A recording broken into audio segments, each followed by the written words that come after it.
ആദ്യം പ്രധാന വാർത്തകൾ നോക്കാം. ദേശീയപാതയിൽ മാലിന്യം തള്ളുന്നവർ എതിർക്കുന്നവരെ കൊലപ്പെടുത്താൻ ശ്രമിക്കുന്നത് പതിവ്. ആലപ്പുഴയിൽ മാലിന്യം ഇടുന്നതിന്റെ ഫോട്ടോ എടുത്തവരെ മർദ്ദിച്ചവർക്കെതിരെ തെളിവുമായി ലോറി ഡ്രൈവർ ഹനീഫ. വാഹനമിടിച്ച് കൊലപ്പെടുത്താൻ ശ്രമിച്ചതിന്റെ വീഡിയോയും ഹനീഫയുടെ കയ്യിൽ.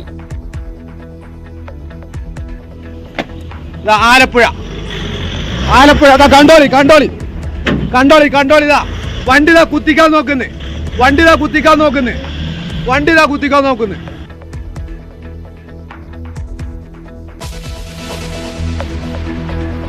ഞാൻ വസ്തുനിഷ്ഠമായി താഴെത്തട്ടിലെ കണക്കെടുപ്പിൻ്റെ അടിസ്ഥാനത്തിൽ പറഞ്ഞ കാര്യമാണ്.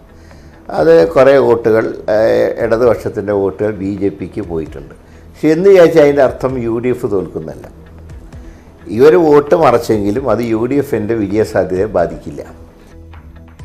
കെ മുരളീധരൻ തോൽവി ഭയക്കുന്നോ? ക്രോസ് വോട്ട് നടന്നുവെന്ന് ആവർത്തിച്ച് മുരളി. ജയിക്കുമെന്ന് പറയുമ്പോഴും മുരളിക്ക് ആത്മവിശ്വാസം പോരാ. മുരളി പറഞ്ഞതിനെ അനുകൂലിച്ച് പ്രതാപനും. തെരഞ്ഞെടുപ്പ് അവലോകനത്തിന് KPCC യോഗം ചേരുന്നു.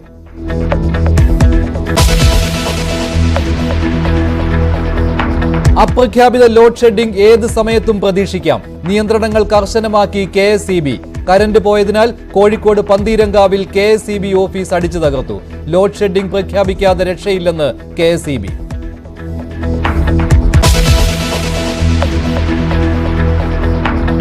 കോൺഗ്രസിന്റെ ഒരു ലോക്സഭാ സ്ഥാനാർത്ഥി കൂടി പിന്മാറി. പുരിയിലെ സുചരിത മൊഹന്തിയുടെ പിന്മാറ്റം പ്രചാരണത്തിന് കാശില്ലാത്തതിനാൽ. പിന്മാറുന്ന കോൺഗ്രസ് സ്ഥാനാർത്ഥികളുടെ എണ്ണം 3.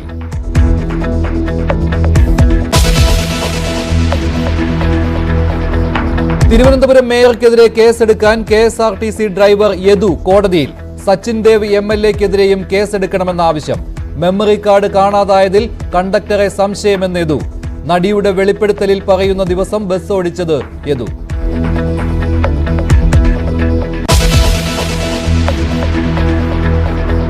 കേരള തീരത്ത് കള്ളക്കടൽ ഉണ്ടാകാമെന്ന് കാലാവസ്ഥാ കേന്ദ്രം. ബീച്ചുകളിൽ ജാഗ്രതാ നിർദ്ദേശം. 1.5 മീറ്റർ ഉയരത്തിൽ തിരമാലയ്ക്ക് സാധ്യതയെന്ന് വിലയിരുത്തൽ.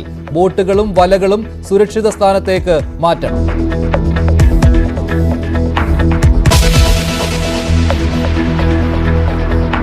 എറണാകുളം പനമ്പള്ളി നഗറിലെ ഫ്ളാറ്റിൽ നവജാത ശിശുവിനെ കൊന്നത് ശ്വാസം മുട്ടിച്ച്. വായിൽ തുണി തിരുകിയെന്നും അമ്മയുടെ മൊഴി. ആത്മഹത്യയ്ക്ക് ശ്രമിച്ചെന്നും വെളിപ്പെടുത്തൽ.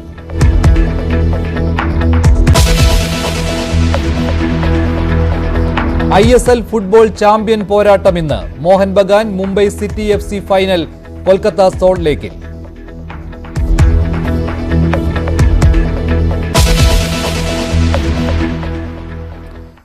ആലപ്പുഴയിലും സമീപത്തും ദേശീയപാതയിൽ മാലിന്യമിടുന്നത് പതിവ് സംഭവമാണ്. ഈ മാലിന്യ മാഫിയ ഇത് കാണുകയും റിപ്പോർട്ട് ചെയ്യുകയും ചെയ്യുന്നവരെ വാഹനമിടിച്ച് കൊലപ്പെടുത്താൻ ശ്രമിക്കുന്നതും ഇപ്പോൾ പതിവ് സംഭവമായി മാറുകയാണ്. കഴിഞ്ഞ ദിവസം ഇങ്ങനെ കൊലപ്പെടുത്താൻ ശ്രമിച്ച ശരത്തും വിവേകും പോലീസിന്റെ പിടിയിലായിരുന്നു. ഈ വാർത്ത പുറത്തു കൊണ്ടുവന്നത് News 18 ആണ്. ഇതിന് പിന്നാലെ കൂടുതൽ വെളിപ്പെടുത്തലുകൾ ഉണ്ടാവുകയാണ്. മലപ്പുറം സ്വദേശിയായ ലോറി ഡ്രൈവർ ഹനീഫയാണ് പുതിയ വെളിപ്പെടുത്തൽ നടത്തിയത്. കഴിഞ്ഞ ദിവസം മാർച്ച് 30-ന് ഹനീഫ തലനാരിഴയ്ക്കാണ് രക്ഷപ്പെട്ടത്. കൈനകരിയിൽ വെച്ചാണ് ഹനീഫയെയും ഇതേ സംഘം തന്നെ വാഹനമിടിപ്പിക്കാൻ ശ്രമിച്ചത്. പാതിരപ്പള്ളിയിലേതിന് സമാനമായി കക്കൂസ് മാലിന്യം തള്ളിയത് ചോദ്യം ചെയ്യുന്നതിനിടയിലായിരുന്നു ലോറി പിന്നോട്ടെടുത്ത് ഇടിച്ചു വീഴ്ത്താൻ ശ്രമിച്ചത്. ഇതിന്റെ ദൃശ്യങ്ങളും ഹനീഫ പകർത്തിയിരുന്നു. ആ ദൃശ്യങ്ങളാണ് ഈ കാണുന്നത്.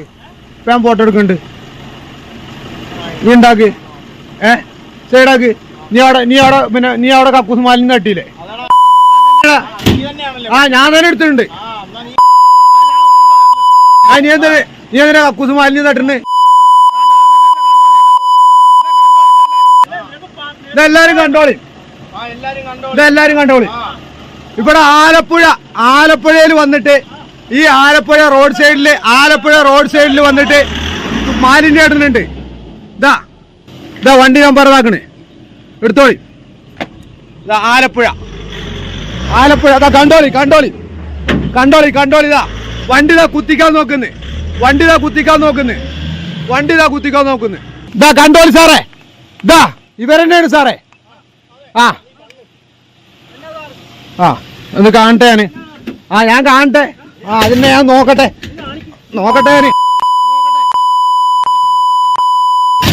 ഞാൻ പറയും. സാറേ ഇതൊന്നായിരം പൊളിക്കണതാ, ഇതൊന്നായിരം പൊളിക്കണേ, 1000 പൊളിക്കണേ, 1000 പൊളിക്കണേ. ഇതാ വരാണ്, ഇതാ വരണ്ടേ, നിങ്ങളെ ഗുണ്ടായിസം കാണിക്ക. അതന്നെ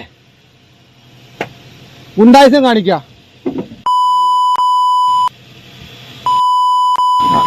ഇവരെന്നെ നിങ്ങൾ ആ വക ഞാൻ എടുക്കും, വീഡിയോ എടുക്കും, ഞാൻ വീഡിയോ എടുക്കും,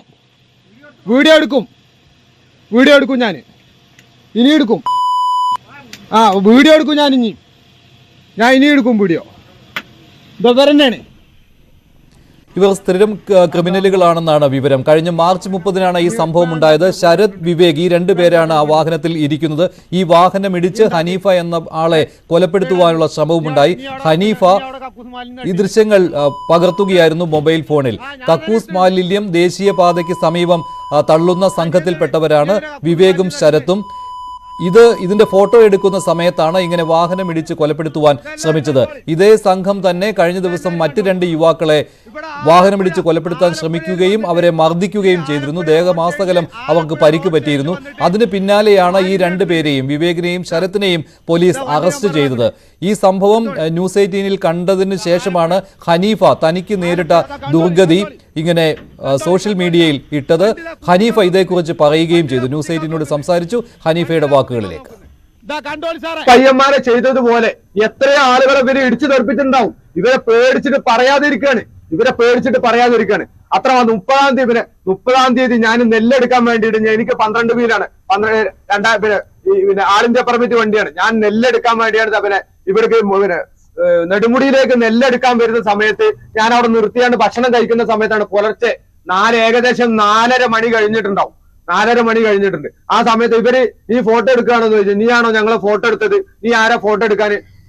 കേട്ടാൽ അറക്കുന്ന വാക്കുകളാണ്, അത്രയേറെ തെറികൾ ഇവിടെ പറഞ്ഞിട്ട് എന്റെ ഈ ഗ്രില്ല് ഇവര് ചവിട്ടി പൊളിക്കുകയും ചെയ്ത്. ഇതെന്റെ സേഫ്റ്റി ഗ്രില്ലാണ്, ഓരോ ലോറിക്കാർക്കും ഉണ്ടാവുന്നത്. ഈ സേഫ്റ്റി ഗ്രില്ല് അവര് ചവിട്ടി പൊളിച്ച് ഞാൻ പുറത്തിറങ്ങുന്ന സമയത്ത് അവരെന്നെ വണ്ടി അടിച്ചിട്ട് ബാക്ക് റിവേഴ്സ് എടുത്തിട്ട് എന്നെ വണ്ടിയായി ഇടിച്ചു കൊല്ലാൻ ശ്രമിച്ചു. എന്തോ ദൈവാനുഗ്രഹം കൊണ്ട് ഞാൻ രക്ഷപ്പെട്ടതാണ്, ഓടി രക്ഷപ്പെട്ടു. എന്നതിന് ശേഷം വീണ്ടും അവര് വണ്ടി അവരുടെ ലോറി നിർത്തിയിട്ട് അവർ ഓടി വന്നിട്ട് എന്റെ ഈ ഗ്രില്ല് അടിച്ചു പൊളിച്ചാണ്ട് എന്നിട്ട് അപ്പൊ എനിക്ക് മനസ്സിലായില്ല എന്താണ് ചെയ്യേണ്ടതെന്ന് എനിക്ക് അറിയില്ലായിരുന്നു. ഏതായാലും ഞാൻ ഇന്നലെ കേസ് കൊടുത്തു, പിന്നെ പരാതി കൊടുത്തിട്ടുണ്ട്. പരാതിയുടെ അടിസ്ഥാനത്തിൽ കേസ് എടുത്തിട്ടുണ്ട്. വളരെയധികം നന്ദി. ഇനി എനിക്ക് സാറന്മാരോട് പറയാനുള്ളത്, ഇതുമായി ബന്ധപ്പെട്ടുകൊണ്ട് ആരെങ്കിലും ഇതിന്റെ മുമ്പ് ഇരകളായിട്ടുണ്ടോ നോക്കണം. ഇവര് ഒരുപാട് പേരെ ഉപദ്രവിച്ചു. കാരണം ഇവരോട് മറ്റുള്ള ആളുകൾ പരാതി കൊടുക്കാനുള്ള ഭയം മൂലം ഇവര് ഇതുപോലെ കൊല്ലും. കാരണം ഇതുപോലെ എന്തെങ്കിലും ഇതുപോലെ ചെയ്തിട്ടുണ്ടോ എന്നുള്ളത് നമ്മൾ ശ്രദ്ധിക്കണം. ഇതിന്റെ പേരിൽ ശക്തമായിട്ടുള്ള തുടർ അന്വേഷണം നടത്തണം. ഇത് മാത്രമല്ല, ഇനിയും ഒരുപാട് പേര് ചെയ്തിട്ടുണ്ടാവും. ഇതുപോലെ ഒരാളുകൾ, കാരണം ഒരു മാഫിയ തന്നെ ഇതിനകത്ത് പ്രവർത്തിക്കുന്നുണ്ട് എന്നുള്ളതാണ് എനിക്ക് മനസ്സിലാക്കാൻ കഴിയുന്നത്. കാരണം അത്രമാത്രം ഇവരുടെ കാര്യങ്ങൾ അത്രമാത്രം ഇവരുടെ കയ്യിൽ പറഞ്ഞ ഐഫോണല്ലേ. ജില്ലാ കളക്ടർ വരെ നെട്ടിക്കും. ജില്ലാ കളക്ടർക്ക് വരെ 1.5 ലക്ഷം രൂപേന്റെ ഫോണാ. കാരണം എടുക്കാലോ, ധൈര്യമായിട്ട് എടുക്കാലോ. കാരണം വെച്ചാൽ ഒരു ലോഡ് എടുത്തു കഴിഞ്ഞാൽ 10,000 രൂപ. ഇവിടുന്ന് എടുക്കുക, നേരെ അപ്പുറത്ത് 1/2 കിലോമീറ്റർ കൊണ്ടുപോയി അപ്പുറത്ത് നിന്ന് തട്ടുക, അടുത്തെടുക്കുക. ഒരു 4-5 ലോഡ് വൈകുന്നേരം പുലർച്ചക്ക് എല്ലാവരും ഉറങ്ങി കിടക്കുന്ന സമയത്താണ്. ചൂട് കാലങ്ങളിൽ എല്ലാവരും നമ്മൾ ഉറങ്ങി കിടക്കുക. ആ സമയത്ത് ആരും ഇല്ലാത്ത സമയത്ത് ഇവരാണ് എടുക്കുന്നത്. 10,000 രൂപ, 50,000 രൂപ, 2,000 രൂപന്റെ ഡീസൽ ആയി കഴിഞ്ഞ ഇവർക്കൊക്കെ ആയി 48,000. ഇവർക്ക് ഐഫോണല്ല, ഐഫോൺ ഉണ്ടാക്കുന്ന കമ്പനിയുടെ മുതലാളിനെ വരെ വിലക്ക് വാക്കാം. ആ കോലത്തിലാണ് ഇവർ ചെയ്യുന്നത്. ഗുരുതരമായ കാര്യമാണ് ഹനീഫ പറയുന്നത്. ദേശീയപാതയ്ക്ക് സമീപം, ആലപ്പുഴയ്ക്ക് സമീപമാണ് ഈ സംഭവങ്ങൾ ഉണ്ടാകുന്നത്. കക്കൂസ് മാലിന്യം ദേശീയപാതയുടെ സമീപത്ത് ഇടുകയാണ് ചെയ്യുന്നത്, ലോറികളിൽ കൊണ്ടുവന്ന്. ഇങ്ങനെയുള്ള സംഘത്തിൽപ്പെട്ട വിവേകും ശരത്തും കഴിഞ്ഞ ദിവസം അറസ്റ്റിലായതോടുകൂടിയാണ് കൂടുതൽ വിവരങ്ങൾ ഇപ്പോൾ വെളിപ്പെടുത്താൻ ആളുകൾ തയ്യാറായിരിക്കുന്നത്. വിവേകും ശരത്തും നേരത്തെ 2 യുവാക്കളെ വാഹനമിടിപ്പിച്ച് കൊലപ്പെടുത്താൻ ശ്രമിച്ചിരുന്നു, അവർക്ക് പരിക്കേറ്റിരുന്നു. ഈ സംഭവം ന്യൂസ് 18 റിപ്പോർട്ട് ചെയ്തിരുന്നു. അതിന് പിന്നാലെയാണ് ഇവരെ 2 പേരെയും പോലീസ് അറസ്റ്റ് ചെയ്തത്. അതിന് പിന്നാലെയാണ് ഇപ്പോൾ ഹനീഫ എന്നയാൾ തനിക്ക് നേരിട്ട ദുർഗതി, കഴിഞ്ഞ മാർച്ച് 30-ന് ആലപ്പുഴയ്ക്ക് സമീപമുണ്ടായ ദുർഗതി അതിൻ്റെ വീഡിയോ അയച്ചു തന്നത്. ആ വീഡിയോയിൽ വ്യക്തമാണ് ഹനീഫയെ കൊലപ്പെടുത്തുവാനുള്ള ശ്രമം ഉണ്ടായിരുന്നു. അതിനുശേഷം ഹനീഫ ഇതേക്കുറിച്ച് വിശദമായിട്ട് സംസാരിക്കുകയും ചെയ്തു. ഈ വാർത്ത റിപ്പോർട്ട് ചെയ്ത ശരണ്യ സ്നേഹജൻ ചേരുകയാണ് ആലപ്പുഴയിൽ നിന്ന്. ശരണ്യ, ഇത് വളരെ ഗുരുതരമായ ഒരു സംഭവമായി മാറുകയാണല്ലോ. ഈ ദേശീയ പാതയോരത്ത് പുലർച്ചെ നടക്കുന്ന അപകടങ്ങൾ, വാഹനമിടിച്ചുള്ള മരണങ്ങൾ, ഇതൊക്കെ അന്വേഷിക്കേണ്ട ഒരു സാഹചര്യത്തിലേക്ക് എത്തി നിൽക്കുകയല്ലേ? പോലീസ് അതിനെ ഇതേ ഗൗരവത്തോടു കൂടി കാണുന്നുണ്ടോ?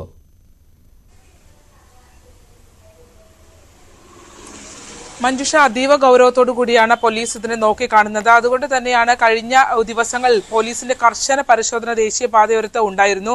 ഇതിൽ നമുക്ക് കഴിഞ്ഞ ആദ്യ ദിവസം നമ്മൾ റിപ്പോർട്ട് ചെയ്ത ആ സംഭവം, അതായത് എറണാകുളത്തും കായംകുളത്തുമായി ജോലി ചെയ്യുന്ന 2 ചെറുപ്പക്കാരെയാണ് അവർക്ക് ഈ വാഹനത്തിന്റെ ദൃശ്യം പകർത്താൻ ശ്രമിച്ചു എന്നുള്ളത്. ആ ദൃശ്യങ്ങൾ പോലും അവർക്ക് കിട്ടിയിട്ടില്ല. ജസ്റ്റ് ഒരു പാസ് ചെയ്യുന്ന വീഡിയോ മാത്രമാണ് ചെറുപ്പക്കാരുടെ കയ്യിലുള്ളത്. എന്നിട്ടും അവരെ പിന്തുടർന്ന ആദ്യഘട്ടത്തിൽ അവരെ ആക്രമിക്കാൻ ശ്രമിച്ചു. രണ്ടാമത് 1.5 കിലോമീറ്ററോളം വണ്ടിയിൽ ചേസ് ചെയ്ത് അവരെ ഇടിച്ച് ദേശീയപാതയിലാണ് വീഴ്ത്തിയത്. ദേഹമാസകലം ആ ചെറുപ്പക്കാരുടെ 22ഉം 25 വയസ്സുള്ള 2 ചെറുപ്പക്കാരുടെ ദേഹത്ത് ദേഹമാസകലം മുറിവുണ്ടായിരുന്നു. പുറകെ വന്ന വാഹനങ്ങൾ കണ്ടതുകൊണ്ട് മാത്രമാണ് ദേശീയപാതയിൽ കിടന്നിരുന്ന അവരെ എടുത്ത് ആശുപത്രിയിൽ എത്തിക്കാൻ. അല്ലെങ്കിൽ പുറകിൽ നിന്ന് വരുന്ന വാഹനങ്ങൾ ഇടിച്ചു കയറിയാൽ പുലർച്ചെ ആണ്, നേരം പോലും വെളുക്കാത്ത സമയത്താണ് ഈ സംഭവം ഉണ്ടായിട്ടുള്ളത് എന്നുള്ളതാണ് ഈ സമാനമായ സാഹചര്യത്തിൽ. അതുകൊണ്ട് തന്നെ പോലീസ് 307 വകുപ്പാണ് ഇട്ടിരിക്കുന്നത്. വധശ്രമത്തിന് ആണ് പരിക്കേൽപ്പിച്ച് അത്തരത്തിൽ ബോധപൂർവം കൊലപ്പെടുത്താനുള്ള ശ്രമം ഉണ്ടായിട്ടുണ്ട് എന്നുള്ള രീതിയിൽ തന്നെയാണ് ഇന്നലെ ആലപ്പുഴ നോർത്ത് CI സുമേഷ് നമ്മളോട് വ്യക്തമാക്കിയത്. എന്തായാലും അതിന് സമാനമായ ഒരു സംഭവത്തിന്റെ ഞെട്ടിക്കുന്ന വിവരങ്ങളാണ് ന്യൂസ് 18 ഇന്ന് പുറത്തുവിടുന്നത്. അതായത് ഈ ആലപ്പുഴയിൽ പാതിരാപ്പള്ളിയിൽ ഈ 2 ചെറുപ്പക്കാരെ വാഹനമിടിച്ച് കൊലപ്പെടുത്താൻ ശ്രമിച്ച കേസിലെ പ്രതികൾ ഇതിനു മുമ്പും സമാനമായ രീതിയിൽ ആളുകളെ ആക്രമിക്കാൻ ശ്രമിച്ചിട്ടുണ്ട് എന്നുള്ളതിന്റെ ദൃശ്യങ്ങളാണ് ഇപ്പോൾ നമുക്ക് ലഭ്യമാവുകയും നമ്മളത് പ്രേക്ഷകരിലേക്ക് എത്തിക്കുകയും ചെയ്യുന്നത്. ഈ സംഭവം നടക്കുന്നത് കഴിഞ്ഞ മാർച്ച് 30-നാണ്. ഈ ഹനീഫ എന്ന വ്യക്തി, അദ്ദേഹം മലപ്പുറം സ്വദേശിയാണ്. അദ്ദേഹം അവിടുന്ന് നെല്ല് സംഭരണത്തിനായാണ് തന്റെ ലോറിയുമായി ആലപ്പുഴയിൽ എത്തിയത്. ഇവരുടെ ഞാൻ കഴിഞ്ഞ ദിവസം സൂചിപ്പിച്ചതുപോലെ തന്നെ AC റോഡായിരുന്നു ഇവരുടെ ഒരു പ്രധാന വിഹാര കേന്ദ്രം. അതായത് ഈ കക്കൂസ് മാലിന്യങ്ങൾ കൊണ്ട് തള്ളുന്നത്, അവിടെ നിർമ്മാണം നടക്കുന്നതുകൊണ്ട് പലയിടത്തും ആളുകൾ ഉണ്ടാവാറില്ല. അതുകൊണ്ട് തന്നെ അവിടെയായിരുന്നു ഇവരുടെ പ്രധാന കേന്ദ്രം. അവിടെയാണ് ഈ സംഭവം ഉണ്ടായിട്ടുള്ളത്. അതായത് കൈനഗിരി ഭാഗത്ത് ഒക്കെ എത്തുമ്പോൾ പള്ളാത്തുരുത്തിക്ക് തൊട്ടടുത്ത് വെച്ചാണ് ഈ ഹനീഫ ഇവർ ഈ മാലിന്യം, അതായത് ആ നോമ്പുകാലം ആയതുകൊണ്ട് തന്നെ പുലർച്ചെ എഴുന്നേറ്റപ്പോൾ ആണ് ഈ ദൃശ്യങ്ങൾ കാണുന്നത്. തുടർന്ന് ഹനീഫ ഈ ദൃശ്യം പകർത്തിയോ എന്നുള്ള സംശയത്തിന്റെ അടിസ്ഥാനത്തിലാണ് ഈ ടാങ്കറുമായി ഹനീഫയുടെ അടുത്തേക്ക് എത്തുന്നത്. തുടർന്ന് ഹനീഫയുമായി ഇവർ വാക്കുതർക്കത്തിൽ ഏർപ്പെടുകയും ചെയ്യുന്നുണ്ട്. അതിനുശേഷം വീണ്ടും അപ്പോൾ ആ സമയത്ത് ഹനീഫ ദൃശ്യം പകർത്തിയിരുന്നില്ല. പിന്നീട് ഇവർ പുറത്തിറങ്ങി, ഇവരുടെ ഒരു അക്രമ സ്വഭാവം കണ്ടതോടെ ഹനീഫ പുറത്തിറങ്ങി ആ ദൃശ്യം പകർത്താൻ ശ്രമിക്കുമ്പോഴാണ് ഈ വാഹനം മുന്നോട്ടെടുത്ത ശേഷം പിന്നീട് റിവേഴ്സ് വന്ന് ഹനീഫയെ ഇടിച്ചു വീഴ്ത്താനായി ശ്രമിക്കുന്നത്. ആ ദൃശ്യങ്ങളടക്കം ഇപ്പോൾ നമുക്ക് ലഭ്യമായിട്ടുണ്ട്. പോലീസിന് അത് ഹനീഫ കൈമാറുകയും ചെയ്തിട്ടുണ്ട്. ഇന്നലെ ഈ വാർത്തകൾ ശ്രദ്ധയിൽപ്പെട്ട ഹനീഫ ഇക്കാര്യങ്ങളുമായി ബന്ധപ്പെട്ട് നമ്മളെയും ബന്ധപ്പെട്ടിരുന്നു. തനിക്ക് ഇത് സമാനമായ സാഹചര്യം ഉണ്ടായിട്ടുണ്ട്, താൻ തലനാരിഴക്കാണ് രക്ഷപ്പെട്ടത് എന്നുള്ളതാണ്. പോലീസിന്റെ ഇതുവരെയുള്ള അന്വേഷണത്തിൽ ഈ വിവേക്, ശരത്ത് എന്നീ 2 പേർ മാത്രമാണോ ഈ 2 പേർ മാത്രമാണോ ഈ സംഘത്തിലുള്ളത്? ഇങ്ങനെയുള്ള ഒരുപാട് ആളുകൾ പ്രവർത്തിക്കുന്നുണ്ടല്ലോ, ഇങ്ങനെ ഈ മാലിന്യം തള്ളുന്ന മാഫിയ എന്നുള്ള രീതിയിൽ. ഇപ്പോൾ ഹനീഫ തന്നെ പറയുന്നുണ്ട് 10,000 രൂപയൊക്കെ ഒരു ലോഡിന് കിട്ടും, 50,000 രൂപ വരെ കിട്ടും മാലിന്യം, ഈ കക്കൂസ് മാലിന്യമൊക്കെ ആണ് എങ്കിൽ. അപ്പോൾ ഇതൊരു വലിയ മാഫിയ സംഘം ഇതിന് പിന്നിൽ പ്രവർത്തിക്കുന്നു എന്നാണോ ഇപ്പോൾ പോലീസ് കരുതുന്നത്? ഈ 2 പേരിലേക്ക് അപ്പുറം മറ്റുള്ളവരിലേക്ക് അന്വേഷണം പോകുന്നുണ്ടോ? അങ്ങനെ തന്നെയാണ് പോലീസ് ഈ കാര്യത്തെ നോക്കിക്കാണുന്നത്. കാരണം പൂച്ചക്കലും തണ്ണീർമുക്കവും മുഹമ്മയും കേന്ദ്രീകരിച്ച് ഇത്തരത്തിൽ നിരവധി ലോറികൾ ഉണ്ട് എന്നുള്ളതാണ് പോലീസിന്റെ അന്വേഷണത്തിൽ കണ്ടെത്തിയിട്ടുള്ളത്. ഇവരെ ഒരു ലോഡിന് 10,000 രൂപ വെച്ചാണ് വാങ്ങുന്നത്. വാങ്ങിയാൽ ഇവർ എന്താ ചെയ്യുന്നതെന്ന് വെച്ചാൽ, ഇപ്പോൾ കഴിഞ്ഞ ദിവസത്തെ ഈ പാതിരപ്പള്ളിയിൽ കൊണ്ട് തള്ളിയ മാലിന്യം കളർ കൊടുത്ത ഒരു ഹോട്ടലിൽ നിന്നാണ് എടുത്തിട്ടുള്ളത്. ആ ഹോട്ടലിൽ നിന്നും എടുത്ത് ഏകദേശം 3-4 കിലോമീറ്റർ സഞ്ചരിച്ച് തൊട്ടടുത്ത് തന്നെയാണ് ഇത് തള്ളുന്നത്. അതിനുശേഷം ഒരു ദിവസം 5ഓളം ലോഡുകൾ ഇവർ എടുക്കുമെന്നാണ്. അതായത് വലിയ തുക ഇവർക്ക്, ചുരുങ്ങിയ ഡീസൽ കാശിന് വലിയ തുക ഇവർക്ക് ലഭ്യമാകുന്നുണ്ട് എന്നുള്ളതാണ്. നമ്മൾ ഈ പാതിരപ്പള്ളി ജംഗ്ഷന് സമീപവും ഇതുപോലെ തന്നെ പാതിരപ്പള്ളി ബണ്ടിനോട് ചേർന്ന് ഇവർ മാലിന്യം തള്ളാനായി ശ്രമിച്ചിരുന്നു. അപ്പോൾ നാട്ടുകാർ പറഞ്ഞത് അവിടെ ചെന്നപ്പോൾ 2 പേരുടെ കയ്യിലും വടിവാൾ ഉണ്ടായിരുന്നു എന്നുള്ളതാണ്. അത്തരത്തിൽ വലിയ ഭീതിതമായ അന്തരീക്ഷം ഉണ്ടാക്കിയ ശേഷമാണ്, എല്ലാവരെയും ഭയപ്പെടുത്തിയ ശേഷമാണ് ഇവർ ഈ കാര്യം ചെയ്യുന്നത്. ഹനീഫ പറഞ്ഞതും അതിന് സമാനമായ രീതിയിൽ തന്നെയാണ്. ഈ പാതിരപ്പള്ളിയിൽ കൊലപ്പെടുത്താൻ ശ്രമിച്ച 2 ചെറുപ്പക്കാർ, അവർ സത്യം പറഞ്ഞാൽ ഇതിന്റെ ഇവരുടെ ഒരു ഗുണ്ട ആക്ടിവിറ്റീസിനെ കുറിച്ചൊന്നും അറിവില്ലാത്തത് കൊണ്ടാണ് അവർ ആ രീതിയിൽ നമ്പർ പ്ലേറ്റ് ചിത്രീകരിക്കാൻ ശ്രമിച്ചത്. പക്ഷേ ഇവരുടെ പിന്നിൽ ഇപ്പോൾ പിടിച്ചിട്ടുള്ള ശരത്തിന് 7 ക്രിമിനൽ കേസുകൾ ഉണ്ടെന്നാണ് പോലീസ് പറഞ്ഞത്. മുഹമ്മയും ഒപ്പം തന്നെ പൂച്ചാക്കലൊക്കെ പോലീസ് സ്റ്റേഷൻ പരിധിയിലായി 7ഓളം ക്രിമിനൽ കേസുകൾ പ്രതിയാണ് എന്നുള്ളതാണ്. 29 വയസ്സ് മാത്രമാണ് ഈ ശരത്തിനുള്ളത്. ഒപ്പം തന്നെ വിവേകും ഇവരെ സംബന്ധിച്ചും ഇവരുടെ കൂടെ നിൽക്കുന്ന മറ്റ് ആളുകളെ സംബന്ധിച്ച് ഇതിനു മുമ്പ് തണ്ണീർമുഖത്തൊരു സംഭവം ഉണ്ടായിരുന്നു. അതായത് ഈ ഇത്തരത്തിൽ കക്കൂസ് മാലിന്യം തള്ളുന്ന ഗ്രൂപ്പുകൾ തമ്മിലടിച്ച് മറ്റൊരു വീട്ടിൽ കയറി ഇതേപോലെ തന്നെ ടാങ്കർ ലോറികൾ അടിച്ചു പൊളിക്കുന്ന സംഭവം ഉണ്ടായിരുന്നു. ഇവർ തമ്മിലുള്ള അടിയും ബഹളവും ഒക്കെ തന്നെ അത് പോലീസ് തലവേദനയാണ്. അതിനപ്പുറത്തേക്ക് ഏറ്റവും പ്രധാനപ്പെട്ട കാര്യം ഒരു സാമൂഹ്യ വിരുദ്ധ പ്രവർത്തനത്തെ ചോദ്യം ചെയ്ത 3 പേർക്ക് പൊതുനിരത്തിൽ അക്രമം നേരിടേണ്ടി വന്നു എന്നുള്ളതാണ്. അത് അവരുടെ മരണത്തിലേക്ക് വരെ നയിക്കാവുന്ന രീതിയിലുള്ള അക്രമം അവർക്ക് നേരിടേണ്ടി വന്നു എന്നുള്ളത് വളരെ ഗൗരവത്തോടെ പോലീസ് ശരിയാണ് ശരണ്യ, വളരെ ഗൗരവമുള്ള ഒരു കാര്യം തന്നെയാണ്. പോലീസ് എന്തായാലും ഇക്കാര്യത്തെക്കുറിച്ച് അന്വേഷിക്കുന്നുണ്ട്. വിവേകും ശരത്തും പോലീസിന്റെ കസ്റ്റഡിയിലാണ് ഉള്ളത്. ഇതേക്കുറിച്ചുള്ള കൂടുതൽ അന്വേഷണങ്ങൾ, കൂടുതൽ വിവരങ്ങൾ പുറത്തു വരുമെന്ന് പ്രതീക്ഷിക്കാം. ഇങ്ങനെ സമാനമായ ദുർഗതി നേരിടേണ്ടി വന്നിട്ടുള്ള ആളുകൾ ഇങ്ങനെ ചോദ്യം ചെയ്യുമ്പോൾ ഏതെങ്കിലും രീതിയിൽ അപായപ്പെടുത്തുവാനുള്ള ശ്രമം ഉണ്ടായിട്ടുണ്ട് എങ്കിൽ, അതിൻ്റെ വീഡിയോ ഉണ്ട് എങ്കിൽ, ആ വിവരമുണ്ട് എങ്കിൽ പോലീസിനെ സമീപിക്കുക. കാരണം ദേശീയപാതയിൽ ഇത് പതിവ് സംഭവമായിരുന്നു എന്നുള്ള വിലയിരുത്തൽ ഇപ്പോൾ പോലീസിനുണ്ട്. ഹനീഫെ പോലെ തന്നെ മറ്റുള്ളവർക്കും ഇത്തരത്തിലുള്ള കാര്യം നേരിടേണ്ടി വന്നിട്ടുണ്ടാവാം എന്നുള്ള വിലയിരുത്തലാണ് ഇപ്പോൾ ഉള്ളത്. എന്തായാലും ഇതേക്കുറിച്ചുള്ള അന്വേഷണ റിപ്പോർട്ടുകൾ വരും ദിവസവും തുടരും. മറ്റൊരു വാർത്തയിലേക്ക് പോവുകയാണ്. തിരുവനന്തപുരം മേയർ ആര്യ രാജേന്ദ്രനെതിരെ കേസെടുക്കണം എന്നാവശ്യപ്പെട്ട് KSRTC ഡ്രൈവർ യദു കോടതിയെ സമീപിച്ചു. തിരുവനന്തപുരം മജിസ്ട്രേറ്റ് കോടതിയെയാണ് യദു സമീപിച്ചത്. സച്ചിൻ ദേവ് MLA-ക്കെതിരെയും കേസെടുക്കണമെന്ന് പരാതിയിൽ പറഞ്ഞിട്ടുണ്ട്. അതേപോലെ തന്നെ ഇന്ന് ചില കാര്യങ്ങളും യദു മാധ്യമങ്ങളോട് പറയുകയുണ്ടായി. മെമ്മറി കാർഡ് ബസ്സിലെ കാണാതായതിൽ സംശയം കണ്ടക്ടറെയാണെന്നും കണ്ടക്ടർക്ക് CPM-ഉമായിട്ട് അടുത്ത ബന്ധമാണ് ഉള്ളതെന്നും യദു പറഞ്ഞു. കണ്ടക്ടർ പോലീസിൽ നൽകിയിരിക്കുന്ന മൊഴി കള്ളമാണെന്നും ഒരു കാര്യവും കണ്ടിട്ടില്ല എന്ന് കണ്ടക്ടർ പറഞ്ഞത് വിശ്വസിക്കാൻ പറ്റില്ല. മുൻവശത്താണ് കണ്ടക്ടർ ഇരുന്നത്, പിൻ സീറ്റിലാണ് ഇരുന്നത് എന്ന് കണ്ടക്ടർ പറയുന്നത് കള്ളമാണെന്നും യദു പറയുകയുണ്ടായി.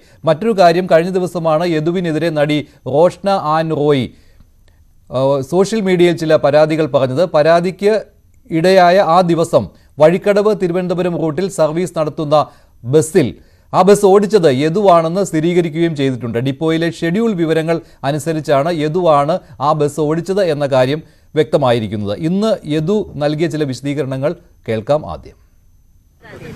ഇല്ല, അങ്ങനെ വഴക്കുണ്ടാവണമെങ്കിൽ MVD ഇടപെട്ടിട്ടുണ്ടെങ്കിൽ പോലീസ് വരണം, കേസെടുക്കണം, എല്ലാ കാര്യങ്ങളും നടക്കണം. അങ്ങനെ ഒരു ഇത് പരാതി പറയുന്നത് ഇവർ പറയുന്നതേ ഉള്ളൂ. എനിക്ക് ഓർമ്മയിലില്ല. ഇനി ഞാൻ ഡിപ്പോയിൽ പോകണം. ഡിപ്പോയിൽ പോയി എനിക്ക് എന്തായാലും അതിന്റെ ഡീറ്റെയിൽ എനിക്ക് ശരിയാവണം. അപ്പൊ ഞാൻ ഡിപ്പോയിൽ പോയി ചോദിക്കണം. ഇല്ല, വഴക്കുണ്ടെങ്കിൽ ഞാൻ ശ്രദ്ധയിൽപ്പെടണമായിരുന്നു. അത്രയും മാത്രം വഴക്കും പോലീസും MVD ഒക്കെ ഇടപെട്ട കേസാണെങ്കിൽ എനിക്ക് അത് ഉറപ്പ് വരണം. അങ്ങനെ നിങ്ങൾ എന്താണ് ഉദ്ദേശിക്കുന്നതെന്ന് എനിക്ക് മനസ്സിലായില്ല.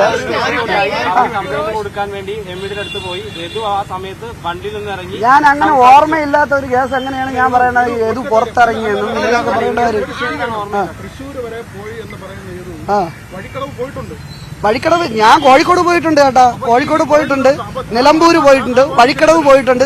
KSRTC ബസ് ഒരു സർവീസ് അല്ല ഞാൻ പോകുന്നത്. ഉദ്ദേശം എന്താണെന്നുള്ള അത് പറഞ്ഞു കഴിഞ്ഞാൽ ഞാൻ അതേപോലെ പറയാം. അതാണ് ഉദ്ദേശം. ഒരാളെ ഇറിറ്റേറ്റ് ചെയ്യണതിന് ഒരു ബുദ്ധിമുട്ടാണ്. ഇറിറ്റേറ്റ് ചെയ്തുകൊണ്ടിരിക്കുകയാണ് ചേട്ടാ, ഇറിറ്റേറ്റ് ചെയ്തുകൊണ്ടിരിക്കുകയാണ്. അതുകൊണ്ടാണ് ഞാൻ കേസ് ഫയൽ ചെയ്തത്. ഞാൻ കൂടുതൽ ഇങ്ങനെ സംസാരിക്കില്ലെന്ന് പറഞ്ഞാൽ അതാണ് വക്കീൽ പറയുന്നത്. എനിക്കറിയത്തില്ല. മെമ്മറി കാർഡുമായിട്ട് നമ്മളിപ്പം വണ്ടി തരുമ്പോൾ റിപ്പോർട്ട് ചെയ്ത് വണ്ടിയിൽ ഇന്ന സാധനങ്ങളുണ്ടെന്ന് അവിടുത്തെ ഇൻചാർജാണ് ചെയ്യുന്നത്. ഒപ്പിട്ട് തരേണ്ടതാണ്. ഒരു കാർഡ് തരും.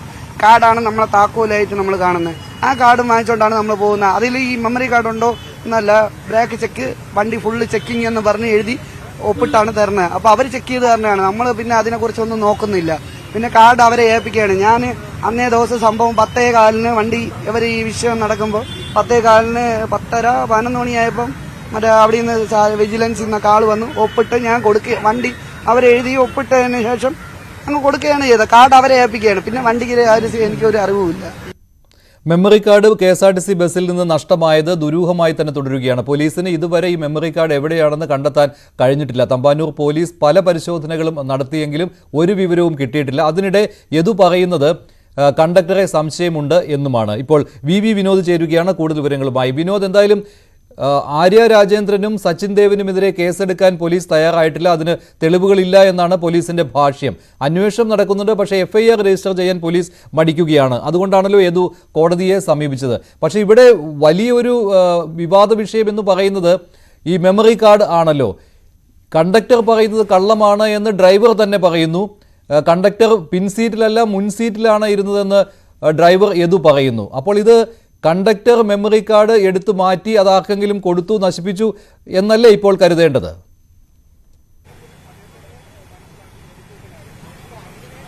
മഞ്ജുഷ്, മെമ്മറി കാർഡിന്റെ കാര്യത്തിൽ ഫോറൻസിക് പരിശോധന നടക്കുകയാണ്. മെമ്മറി കാർഡ് അതിൽ ഉണ്ടായിരുന്നു, ആ CCTV ക്യാമറയ്ക്കുള്ളിൽ ഉണ്ടായിരുന്നോ എന്ന കാര്യത്തിൽ പോലും സംശയമുണ്ട്. ഈ സ്ക്രീനിൽ ആ സമയത്തുള്ള ദൃശ്യങ്ങൾ, അതായത് ആ സമയത്ത് ക്യാമറയിൽ എന്താണോ വരുന്നത് അത് ഡിസ്പ്ലേയിൽ വരും. എന്നാൽ മെമ്മറി കാർഡ് ആ സമയത്ത് ബസ്സിൽ ഉണ്ടായിരുന്നോ എന്നതിൽ പോലും സംശയമുണ്ട്. അത് ഫോറൻസിക് പരിശോധനയ്ക്ക് ശേഷം മാത്രമേ വ്യക്തമാകൂ. യദുവിന്റെ ചില വാക്കുകളിൽ പൊരുത്തക്കേടുകളുണ്ട്. കാരണം കഴിഞ്ഞ ദിവസം അദ്ദേഹം ആ സിനിമാ താരത്തിന്റെ റോഷനയുടെ വെളിപ്പെടുത്തലുമായി ബന്ധപ്പെട്ട വിവരങ്ങൾ വന്നപ്പോൾ തൃശൂർ വരെ പോകുന്ന ബസ് എങ്ങനെ കുന്നംകുളത്തേക്ക് പോകും എന്നതാണ്. പക്ഷേ കഴിഞ്ഞ വർഷം ജൂണിലാണ് ഈ സംഭവം നടന്നത്. ആ താരത്തിന്റെ ഫേസ്ബുക്ക് പോസ്റ്റിൽ തന്നെ അത് കാര്യങ്ങൾ വിശദമായി പറയുന്നുണ്ടായിരുന്നു. ജൂൺ 18 തിരുവനന്തപുരത്ത് നിന്ന് സർവീസ് നടത്തുന്ന ബസ്സാണ് വഴിക്കടവിലേക്ക്. ജൂൺ 19 അതേ ദിവസമാണ് അവർക്ക് ഈ മോശം അനുഭവം ഉണ്ടാകുന്നത്. ഈ സമയത്ത് യദു തന്നെയാണ് ബസ് ഓടിച്ചിരുന്നത്. അതായത് തൃശൂർ വരെയുള്ള സർവീസ് അല്ല, വഴിക്കടവ് വരെ സർവീസ് ഉണ്ടായിരുന്നു. ആ സർവീസ് കഴിഞ്ഞ് മടങ്ങി വരുമ്പോൾ റോഡിന്റെ പണി നടക്കുകയായിരുന്നു. ഈ സിനിമാ താരത്തിന്റെ വാഹനം മുന്നിൽ പോവുകയും പിറകിൽ വലിയ തോതിൽ ഹോണടിക്കുകയും അവരോട് പിന്നീട് അപമര്യാദയായി പെരുമാറുകയും ചെയ്തു. അതായിരുന്നു അവരുടെ പരാതി. കഴിഞ്ഞ ദിവസത്തെ ആ വാദം പൊളിയുന്ന തരത്തിലാണ് ഇന്നിപ്പോൾ രേഖകൾ പുറത്തു വന്നിട്ടുള്ളത്. RPE 492 ഈ നമ്പർ ബസ് ഓടിച്ചിട്ടുള്ളത് യദു തന്നെയാണെന്ന് KSRTCയുടെ രേഖകൾ വ്യക്തമാക്കുന്നു. അതായത് ജൂൺ 29 ഈ ബസ് ഓടിച്ചിട്ടുള്ളത് യദു തന്നെയാണ്. ഇത് സംബന്ധിച്ച് KSRTCയുടെ ആഭ്യന്തര വിഭാഗം അന്വേഷണം തുടങ്ങിയിട്ടുണ്ട്. മറ്റൊരു കാര്യം, ഈ CCTV ക്യാമറ ബസ്സിനടുത്തേക്ക് പോയിട്ടില്ല എന്ന വാദമാണ്. ഇന്ന് യദു പറയുന്നത് ബസ്സിനടുത്തേക്ക്, ആ ഡോറിനടുത്തേക്ക് ചെല്ലുന്ന ദൃശ്യങ്ങൾ, CCTV ദൃശ്യങ്ങൾ കാണിച്ചപ്പോഴാണ് താൻ ബസ്സിനടുത്തേക്ക് പോയി എന്ന് പോലും യദു സമ്മതിക്കുന്നത്. കഴിഞ്ഞ ദിവസങ്ങളിൽ പറഞ്ഞത് ഈ സംഭവത്തിന് ശേഷം അടുത്ത ദിവസം അന്ന് കസ്റ്റഡിയിലായിരുന്നു. അത് കഴിഞ്ഞ് പുറത്തിറങ്ങിയ ശേഷം KSRTC ഓഫീസിലേക്കാണ് പോയത്. ബസ്സിന് പരിസരത്തേക്ക് പോയില്ല എന്നായിരുന്നു നേരത്തെയുള്ള മൊഴി. എന്നാൽ ആ മൊഴി ശരിയല്ല എന്ന തരത്തിലുള്ള CCTV ദൃശ്യങ്ങൾ പുറത്തു വന്നു. യദു ബസ്സിനടുത്തേക്ക്, ബസ്സിന്റെ ഡോറിനടുത്ത് പോയി നിൽക്കുന്ന ദൃശ്യങ്ങളുണ്ട്. പക്ഷേ ഇന്ന് ചോദ്യങ്ങളിൽ നിന്നൊക്കെയും യദു ഒഴിഞ്ഞു മാറുന്ന ഒരു നിലയാണ് ഉണ്ടായിട്ടുള്ളത്. ഏതായിരുന്നാലും കന്റോൺമെന്റ് പോലീസ് ഇതുവരെ യദുവിന്റെ പരാതിയിൽ FIR രജിസ്റ്റർ ചെയ്തിട്ടില്ല. അതേ തുടർന്നാണ് ഇന്നിപ്പോൾ സ്വന്തമായി ഒരു സ്വകാര്യ അന്യായം കോടതിയിൽ നൽകിയിട്ടുള്ളത്. ഇതിൽ 5 പേരെയാണ് പ്രതി ചേർത്തിട്ടുള്ളത്. സച്ചിൻ ദേവ് MLA, മേയർ ആര്യ രാജേന്ദ്രൻ ഉൾപ്പെടെ 5 പേർക്കെതിരെ കേസെടുക്കണം എന്ന ആവശ്യമാണ് യദു ഇതിൽ ഉന്നയിച്ചിട്ടുള്ളത്. ഏതായിരുന്നാലും ഈ കേസുമായി ബന്ധപ്പെട്ട് യദുവിനെതിരെ നേരത്തെ തന്നെ ചില പരാതികൾ ഉണ്ടായിരുന്നു. ഈ കണ്ടക്ടറെ സംശയിക്കുന്ന നിലയിലേക്ക് ഇപ്പോൾ യദു പോവുകയാണ്. കണ്ടക്ടർ ഒരുപക്ഷെ മാറ്റിയിട്ടുണ്ടാകുമോ എന്ന് സംശയം പ്രകടിപ്പിക്കുന്നു. അവിടെയും ആദ്യം ബസ്സിനടുത്തേക്ക് പോയിട്ടില്ല എന്ന് പറഞ്ഞ യദു ഇന്ന് മൊഴി മാറ്റി പറയുന്നു. ബസ്സിനടുത്തേക്ക് പോയി, ആ ഡോറിനടുത്തേക്ക് പോയി, അവിടെ പോയി ബസ്സിനുള്ളിലേക്ക് നോക്കി എന്ന കാര്യം പറയുന്നുണ്ട്. ഏതായിരുന്നാലും ഇതിൽ ഒരുപാട് അവ്യക്തതകൾ നിലനിൽക്കുന്നുണ്ട്. മേയർ വാഹനം തടഞ്ഞത് അത് തെറ്റാണെന്ന് പറയുമ്പോഴും യദുവിന്റെ ഭാഗത്തു നിന്നുള്ള മൊഴികളും അദ്ദേഹത്തിന്റെ നടപടികളും ഇന്നത്തെ ചോദ്യങ്ങളിൽ നിന്ന് പോലും യദു ഒഴിഞ്ഞു മാറുകയാണ് ചെയ്തത്. കൃത്യമായ മറുപടി ഒരു കാര്യത്തിനും അദ്ദേഹത്തിന്റെ ഭാഗത്തു നിന്നുണ്ടായില്ല. അദ്ദേഹത്തെ പ്രകോപിപ്പിക്കുകയാണോ എന്ന ചോദ്യമാണ് അദ്ദേഹത്തിൽ നിന്നുണ്ടായത്. എന്നാൽ ഒരു ചോദ്യത്തിനും കൃത്യമായ മറുപടി പറയാതെ ഈ സിനിമാ താരത്തിന്റെ വാഹനത്തിന് പിറകിൽ അപകടകരമായി വാഹനം ഓടിച്ചതും അവരോട് അസഭ്യമായി പെരുമാറിയത് അടക്കമുള്ള പരാതികൾ, അതേക്കുറിച്ചുള്ള ചോദ്യങ്ങൾക്ക് ഓർമ്മയില്ല എന്ന ഒരു മറുപടിയിൽ ഒറ്റവാക്കിൽ അദ്ദേഹം മറുപടി പറഞ്ഞ് തീർക്കുകയായിരുന്നു. ശരി വിനോദ്. ഡ്രൈവർ യദു മേയർക്കെതിരെ കേസെടുക്കണം എന്നാവശ്യപ്പെട്ട് കോടതിയെ സമീപിച്ചു.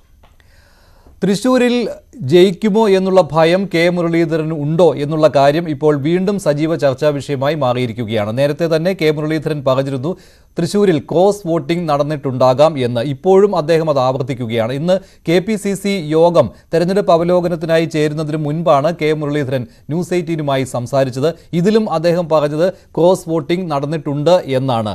CPMന്റെ വോട്ടുകൾ തൃശ്ശൂരിൽ BJPക്ക് കിട്ടിയിട്ടുണ്ട് എന്നാണ് മുരളീധരന്റെ ആരോപണം. ഇത് പക്ഷേ തോൽവി ഭയന്നുള്ള പ്രതികരണം അല്ല എന്ന് മുരളീധരൻ ആവർത്തിക്കുന്നുമുണ്ട്. KPCC യോഗം ഇപ്പോൾ ചേരുകയുമാണ്. ആദ്യം മുരളീധരന്റെ വാക്കുകൾ കേൾക്കാം.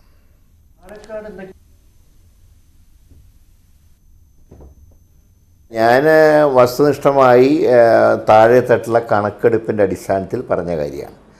അത് കുറേ വോട്ടുകൾ, ഇടതുപക്ഷത്തിൻ്റെ വോട്ടുകൾ BJPക്ക് പോയിട്ടുണ്ട്. പക്ഷെ എന്ന് വിചാരിച്ചാൽ അതിൻ്റെ അർത്ഥം UDF തോൽക്കുന്നല്ല.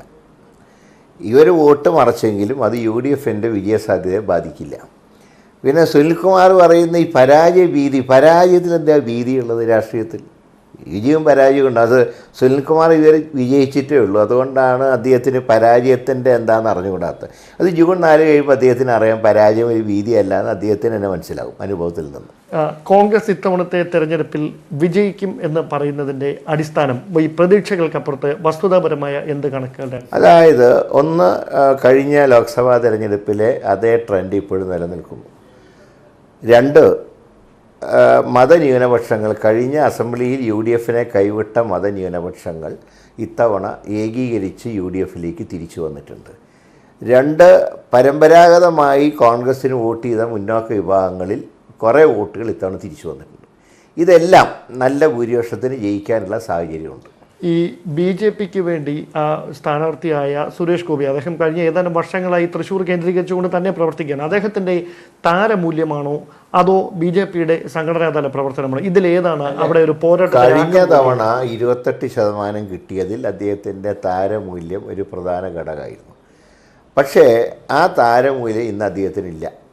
അതിനുശേഷം അദ്ദേഹം തൃശ്ശൂർ അസംബ്ലിയിൽ നിന്ന് പരാജയപ്പെട്ടു. പക്ഷേ BJP കുറേ കൂടെ അവിടെ കുറച്ച് യൂണിറ്റുകളും കാര്യങ്ങളൊക്കെ ഉണ്ടാക്കിയിട്ടുണ്ട്. ഇത്തവണ അവരുടെ വോട്ട് 20% 30 ആവുമെന്ന് പല സർവേകളിലും സൂചിപ്പിക്കുന്നതിൻ്റെ കാരണം ഇടതുപക്ഷ വോട്ടുകൾ മറയുന്നതുകൊണ്ടാണ്. അല്ലാതെ BJP അങ്ങനെ ശക്തി പ്രാപിച്ചു എന്നുള്ള അഭിപ്രായം എനിക്കില്ല. സുരേഷ് ഗോപി പറയുന്നത് തൃശ്ശൂർ അദ്ദേഹത്തിൻ്റെ ഇടനെഞ്ചിലാണ് എന്നാണ്. അതെ, ഇടനെഞ്ചിലോ വലനെഞ്ചിലോ ആവട്ടെ, അദ്ദേഹം ഏതായാലും MP ആവില്ല, തൃശ്ശൂർ എന്നാൽ MP ആവില്ല, അക്കാര്യം ഉറപ്പാണ്. ഈ ദക്ഷിണേന്ത്യ കേന്ദ്രീകരിച്ചുകൊണ്ട് വലിയ തരത്തിലുള്ള രാഷ്ട്രീയ പ്രചാരണമാണ് BJP നടത്തിയത്. അതിൽ പ്രധാനമന്ത്രി തന്നെ നേരിട്ട് പല രാഷ്ട്രീയ പ്രചാരണ യോഗങ്ങളിൽ പങ്കെടുത്തു. 2 തവണ തൃശ്ശൂരിൽ തന്നെ എത്തി. പക്ഷേ ആദ്യ ഘട്ടത്തിൽ താങ്കളെ അവിടെ സ്ഥാനാർത്ഥിയാക്കിയതിന് ശേഷം ആ ഒരു ആവേശം ദേശീയ നേതാക്കൾ അവിടേക്ക് വരുന്നതിൽ ഒരു കുറവുണ്ടായത് ഏതെങ്കിലും തരത്തിൽ പ്രചാരണത്തെ ബാധിക്കുന്ന സാഹചര്യം? ഇല്ല, അവിടെ DK ശിവകുമാറാണ് വന്ന ഒരു ദേശീയ നേതാവ് എന്ന് പറഞ്ഞത്. രാഹുൽ ഗാന്ധിയുടെ പ്രോഗ്രാം ഫൈനലൈസ് ചെയ്തെങ്കിലും അദ്ദേഹത്തിന് ഫുഡ് പോയ്സൺ കാരണം അദ്ദേഹത്തിൻ്റെ ഇന്ത്യ മുന്നണിയുടെ റാലി പോലും അദ്ദേഹം ക്യാൻസൽ ചെയ്തു. അവർ രണ്ടുപേരെയും മാത്രമേ അവിടെ നമ്മൾ കണക്കാക്കിയിട്ടുള്ളൂ. കാരണം പ്രിയങ്ക ഗാന്ധിക്ക് ഒരു സെക്ഷൻ കൊടുത്തു, രാഹുൽ ഗാന്ധിക്ക് ഒരു സെക്ഷൻ കൊടുത്തു. രാഹുൽ ഗാന്ധിയുടെ ആലപ്പുഴയും തൃശ്ശൂർ ഉൾപ്പെടെയുള്ള യോഗങ്ങളാണ് ക്യാൻസൽ ചെയ്യേണ്ടി വന്നത്. അതുകൊണ്ട് തന്നെ ദേശീയ നേതാക്കൾ വരാത്തതിൻ്റെ ഒന്നും ഒരു പ്രയാസവും ഉണ്ടായില്ല. രാഹുൽ ഗാന്ധി വന്നാൽ കുറേ കൂടെ ഒരു ഊർജ്ജം കിട്ടും. തീർച്ചയായിട്ടും രാഹുൽ ഗാന്ധി വരണം എന്നുള്ള ഞാൻ ആവശ്യപ്പെട്ടിരുന്നു. രാഹുൽ ഗാന്ധിയോ പ്രിയങ്ക ഗാന്ധിയോ വരണമെന്ന് ആവശ്യപ്പെട്ടിരുന്നു. അപ്പോൾ രാഹുൽ ഗാന്ധി തന്നെ പറഞ്ഞു ഞാൻ തന്നെ വരാം എന്ന് അദ്ദേഹം കൂടെ പറഞ്ഞതനുസരിച്ചാണ് ഞങ്ങൾ അതിൻ്റെ പ്രോഗ്രാമൊക്കെ പ്ലാൻ ചെയ്തു. പക്ഷേ ദൗർഭാഗ്യവശാൽ അദ്ദേഹത്തിൻ്റെ ആരോഗ്യസ്ഥിതി കാരണമാണ് അദ്ദേഹം വരാത്തത്. പത്മജ പറയുന്ന ചില കാര്യങ്ങൾ നമുക്ക് വസ്തുതയ്ക്ക് എടുക്കാതിരിക്കാൻ കഴിയുമോ? കാരണം ഈ കെ കരുണാകരൻ സ്മാരക ഫൗണ്ടേഷൻ്റെ അതൊക്കെ ഞാൻ പറയും 1 കോടി രൂപ വിരിഞ്ഞ് കിട്ടിയതിന് ശേഷമാണല്ലോ അവർ പാർട്ടിയിൽ നിന്ന് പോയത്. പോകുന്നതിന് 3 ദിവസം മുമ്പ് വരെ ഞങ്ങൾ രാഷ്ട്രീയം പറയാറുണ്ട്, ഫോണിൽ വിളിച്ച്. ഒരു സൂചനയും തന്നിട്ടില്ല. ചർച്ച ചെയ്തു എന്ന് പോലും പറഞ്ഞിട്ടില്ല. അതുപോലും പറഞ്ഞിട്ടില്ല. ഞാൻ നിങ്ങളുടെ ചാനലിലാണ് ആദ്യമായിട്ട് കാലത്ത് ഫ്ലാഷ് വരുന്നത്. ആ സമയത്താണ് ഞാൻ വീണ്ടും വിളിച്ചപ്പോൾ തൊട്ട് എൻ്റെ ഫോൺ ബ്ലോക്കാണ്, പിന്നെ വിളിക്കാൻ പോയില്ല. നമ്മൾ അന്ന് രാവിലെ സംസാരിച്ചപ്പോൾ ഞാൻ ഇതിൻ്റെ സൂചന പോലും എനിക്കുണ്ടായിരുന്നില്ല. പക്ഷേ നിങ്ങളുടെ ഫോൺ കോൾ വന്ന് നിങ്ങൾ അതിൽ ബ്രേക്കിംഗ് ന്യൂസ് ഇട്ടപ്പോഴാണ് ഞാൻ അവരെ വിളിക്കാൻ നോക്കിയത്. പക്ഷേ ആ സമയത്ത് മുതൽ ബ്ലോക്കാണ്. അതായത് സഹോദരനെ ബ്ലോക്ക് ചെയ്തിരിക്കുകയാണ്. അതെ, തലേന്ന് തന്നെ തീരുമാനം എടുത്തപ്പോൾ തന്നെ എൻ്റെ ഫോൺ കോൾ ബ്ലോക്ക് ചെയ്തിട്ടുണ്ട്. തൃശ്ശൂരിൽ ക്രോസ് വോട്ടിംഗ് നടന്നിട്ടുണ്ട് എന്നാണ് കെ മുരളീധരൻ ആവർത്തിച്ചു പറയുന്നത്. CPMന്റെ വോട്ടുകൾ BJPക്ക് മറിഞ്ഞിട്ടുണ്ട്. പക്ഷേ ഇതുകൊണ്ടൊന്നും താൻ തോൽക്കുകയില്ല എന്ന ആത്മവിശ്വാസത്തിലാണ് കെ മുരളീധരൻ. പക്ഷേ ഇത് കെ മുരളീധരന്റെ മുൻകൂർ ജാമ്യം എടുക്കലാണോ എന്നുള്ള ചർച്ചകൾ സജീവമാണ്. മുരളീധരൻ പറഞ്ഞതിനെ TN പ്രതാപനും അനുകൂലിക്കുകയാണ്. ക്രോസ് വോട്ടിംഗ് തൃശ്ശൂരിൽ നടന്നിട്ടുണ്ട് എന്നാണ് TN പ്രതാപനും പറയുന്നത്. അദ്ദേഹം പറഞ്ഞ കറക്റ്റാ, ക്രോസ് വോട്ട് നടന്നിട്ടുണ്ട്. അത് നേരത്തെ തന്നെ CPMഉം BJPയും കൂടി ഉണ്ടാക്കിയ ഡീലിന്റെ ഭാഗമാണ്. ED കരുവന്നൂർ ബാങ്കുമായി ബന്ധപ്പെട്ട ED അന്വേഷണത്തിൽ EDയുടെ മുന്നിൽ പ്രതികളായി നിൽക്കുന്ന അല്ലെങ്കിൽ കുറ്റാരോപിതരായി നിൽക്കുന്ന CPMന്റെ നേതാക്കന്മാരെ അറസ്റ്റ് ചെയ്യാതിരിക്കാനും സംരക്ഷിക്കാനും വേണ്ടി പിന്നെ നേരത്തെ തന്നെ CPM ഉന്നത തലത്തിൽ മുഖ്യമന്ത്രി ഉൾപ്പെടെയുള്ള ആളുകൾ അറിഞ്ഞുകൊണ്ട് BJPയുമായി ഒരു അന്തർധാര ഉണ്ടാക്കിയിരുന്നു. ഞങ്ങൾ അന്തർധാര തൃശ്ശൂർ DCCയും പിന്നെ സ്ഥാനാർത്ഥി കെ എം മുരളീധരൻ ഉൾപ്പെടെ ഞങ്ങളെല്ലാവരും നേരത്തെ തന്നെ വ്യക്തമാക്കിയിരുന്നതാണ് അന്തർധാര. എന്നാൽ CPIയുടെ തൃശൂർ ജില്ലാ സെക്രട്ടറിയായ കെ വത്സരാജ് ഇക്കാര്യങ്ങൾ നിഷേധിക്കുകയാണ്. ഇടത് മുന്നണിയിൽ ഐക്യക്കുറവ് ഉണ്ടായിട്ടില്ല, തൃശൂരിൽ കോൺഗ്രസിലാണ് ആഭ്യന്തര പ്രശ്നങ്ങൾ ഉണ്ടായതെന്നും ഇതൊരു മുൻകൂർ ജാമ്യമെടുക്കലാണെന്നും വത്സരാജ് പറഞ്ഞു. ഇലക്ഷന്റെ തലേ ദിവസം അങ്ങനെ ഒരു സ്റ്റേറ്റ്മെന്റ് ആയിട്ട് രംഗത്ത് വരില്ലല്ലോ. അങ്ങനെ ഉണ്ട് എന്നുള്ള അങ്ങനെ ഒരു കാര്യം നടന്നിട്ടില്ല എന്നും അതിന്റെ വസ്തുത എന്നതാണെന്ന് എം വർഗീസ് CPMന്റെ ജില്ലാ സെക്രട്ടറി എന്ന പത്രസമ്മേളനം നടത്തി വിശദീകരിച്ചിട്ടുണ്ട്. അതിനേക്കാൾ വലിയ വിശദീകരണം എങ്ങനെ വേണ്ടത്? അല്ല, പ്രതാപം മൊത്തത്തില് മറുപടി പറയേണ്ടി വരും ഈ തെരഞ്ഞെടുപ്പ് കഴിയുമ്പോൾ. അത് അവരുടെ പാർട്ടിയുടെ പ്രശ്നങ്ങളാണ്, അയാൾ മറുപടി പറയേണ്ടി വരും. അയാൾ ആദ്യം പറഞ്ഞത് കോൺഗ്രസും BJPയും തമ്മിലാണ് മത്സരം എന്നാണ്. പിന്നെ അതൊക്കെ മാറ്റി മാറ്റി പറഞ്ഞു LDFും UDFും തമ്മിലാണ് മത്സരം എന്ന് പറഞ്ഞു. ഇപ്പോ തോൽക്കുന്നതിന്റെ കാരണം കണ്ടെത്താൻ വേണ്ടിയിട്ടുള്ള ചില കാര്യങ്ങൾ പറയുന്നതല്ലാതെ അതിന്റെ അപ്പുറത്ത് അതിനെ ഞങ്ങള് അങ്ങനെ ഗൗരവമായിട്ട് കാണുന്നില്ല. എറണാകുളം പനമ്പള്ളി നഗറിൽ നവജാത ശിശുവിനെ കൊലപ്പെടുത്തിയത് ശ്വാസം മുട്ടിച്ചാണെന്ന് യുവതി മൊഴി നൽകി. കുഞ്ഞ് കരഞ്ഞാൽ പുറത്ത് കേൾക്കാതിരിക്കാൻ വായിൽ തുണി തിരുകുകയും ചെയ്തു. 8 മണിയോടെ അമ്മ വാതിലിൽ മുട്ടിയപ്പോൾ പരിഭ്രാന്തിയിലായ യുവതി കയ്യിൽ കിട്ടിയ കവറിൽ കുഞ്ഞിനെ ഫ്ളാറ്റിൽ നിന്ന് താഴേക്ക് ഇടുകയായിരുന്നു.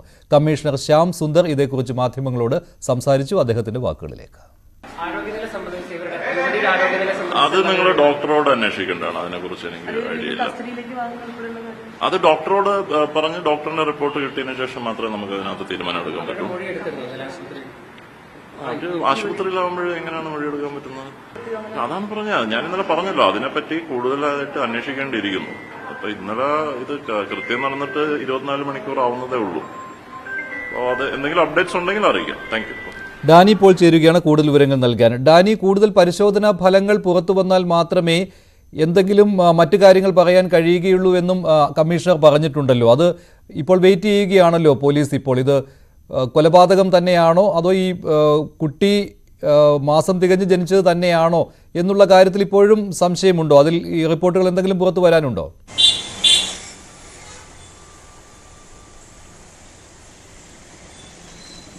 മഞ്ജുഷ, ഇത് സംബന്ധിച്ച് കുട്ടിയുടെ മരണം സംബന്ധിച്ച് വിശദമായ റിപ്പോർട്ട് പുറത്തു വരാനുണ്ട്. എങ്കിലും പ്രാഥമികമായ ഒരു അനുമാനത്തിലാണ് ഇതിൽ കുട്ടിയെ ഇവർ തന്നെ നൽകിയിരിക്കുന്ന ഒരു മൊഴിയെന്ന് പോലീസിന് പറയുന്നത്. ഇന്നലെ ആദ്യഘട്ടത്തിൽ നൽകിയ മൊഴി പ്രകാരം കുട്ടിയെ ശ്വാസം മുട്ടിച്ച് കൊലപ്പെടുത്തുകയായിരുന്നു എന്നാണ്. ഇതിനുശേഷമാണ് പിന്നീട് കവറിലാക്കി ബാൽക്കണിയിലൂടെ വലിച്ചെറിയുകയും ചെയ്യുന്നത്.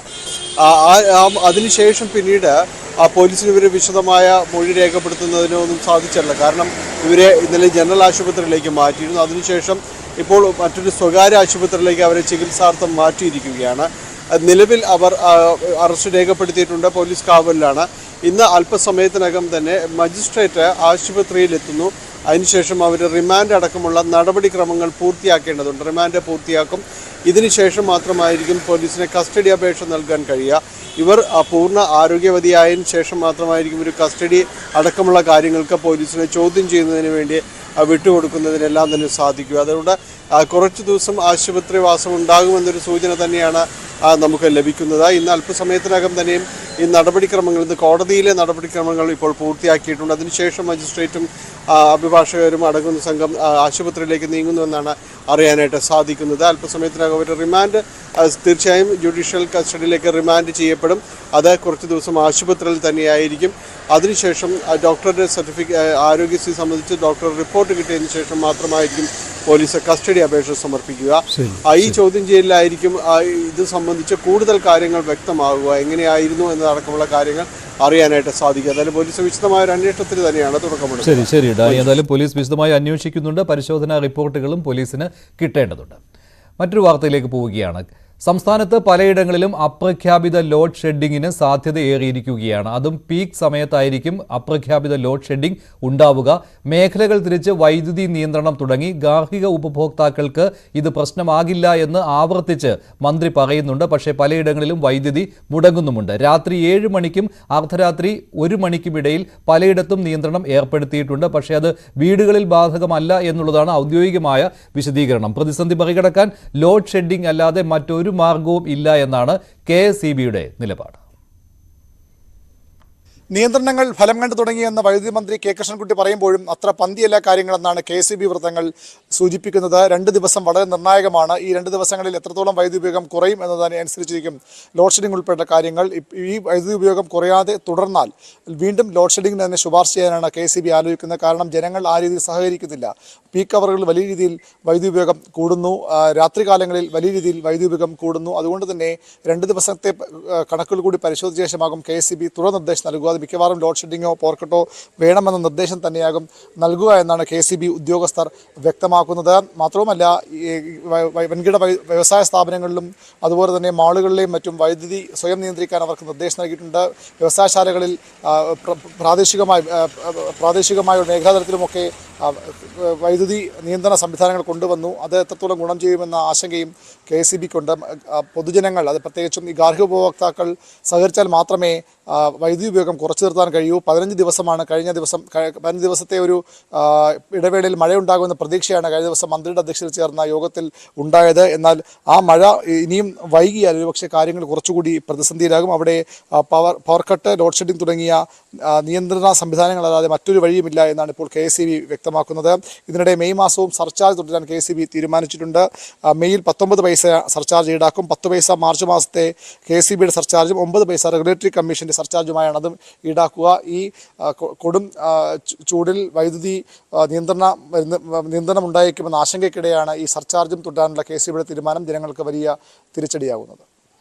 സംസ്ഥാനത്ത് പലയിടങ്ങളിലും അപ്രഖ്യാപിത ലോഡ് ഷെഡിംഗ് തുടരുന്നതിനിടെയാണ് കോഴിക്കോട് പന്തീരാങ്കാവിൽ KSEB ഓഫീസിന് നേരെ ആക്രമണമുണ്ടായത്. വൈദ്യുതി മുടങ്ങിയതിന് പിന്നാലെയായിരുന്നു ഒരു സംഘം ആക്രമണം നടത്തിയത്. ഇന്നലെ രാത്രിയായിരുന്നു ആക്രമണം. പോലീസ് അന്വേഷണം തുടങ്ങിയിട്ടുണ്ട്.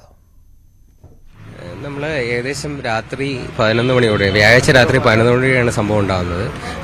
നമ്മുടെ നല്ലം ബസാർ എന്ന് പറയുന്ന ഫീഡർ, നമ്മുടെ സെക്ഷൻ്റെ മെയിനായിട്ട് വരുന്ന ഫീഡറാണ്. അത് ഏകദേശം 11 മണിയോടുകൂടി ട്രിപ്പ് ആവുകയും ഓവർലോഡിൽ ട്രിപ്പ് ആവുകയാണ് ഉണ്ടായത്.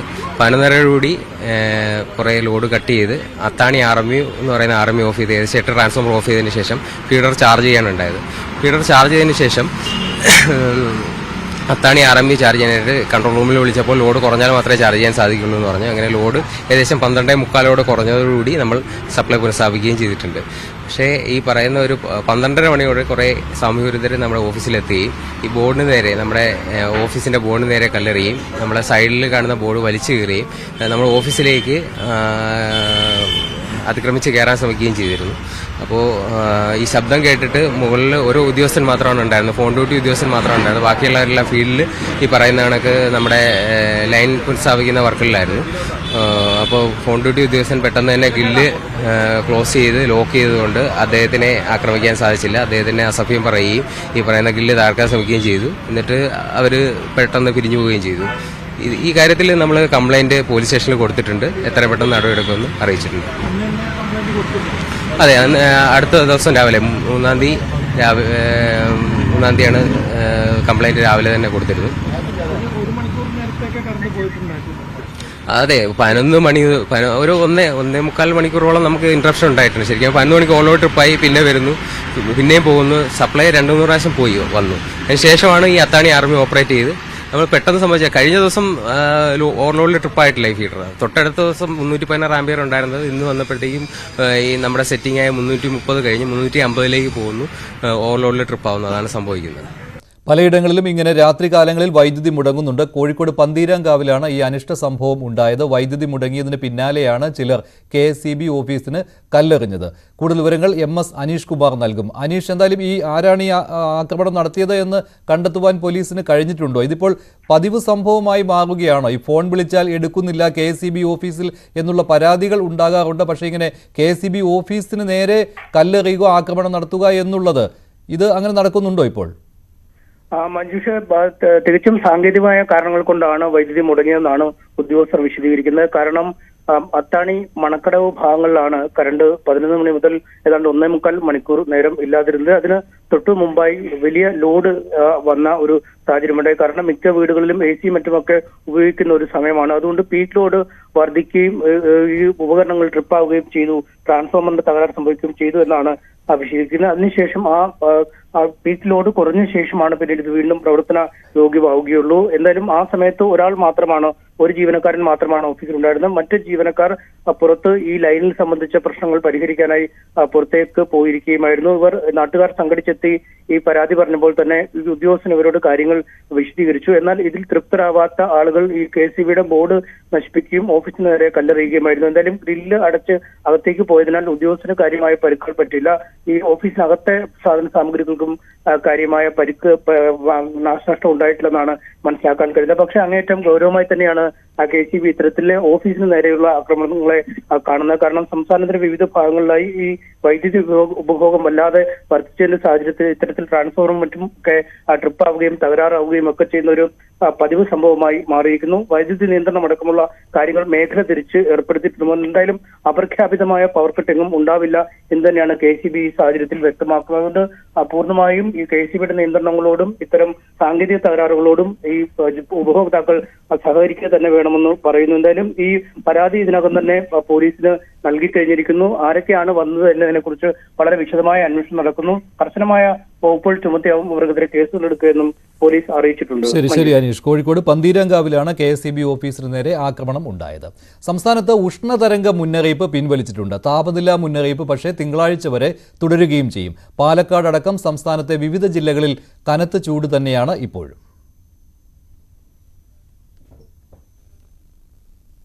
പാലക്കാട് അത്യുഷ്ണം തുടരുകയാണ്. ജനജീവിതം കൂടുതൽ ദുസ്സഹമായി കൊണ്ടിരിക്കുന്നു. എന്തായാലും ലഭിക്കും എന്നുള്ള പ്രതീക്ഷയിൽ ഉണ്ടായിരുന്ന ഇടമഴ ലഭിച്ചില്ല. വേനൽമഴ ശക്തമായ 2-3 ദിവസങ്ങളിൽ വേനൽമഴ ലഭിച്ചാൽ മാത്രമായിരിക്കും ഇപ്പോഴത്തെ ഈ ഒരു അവസ്ഥയിൽ നിന്ന് എന്തായാലും പാലക്കാട് മാറുകയുള്ളൂ.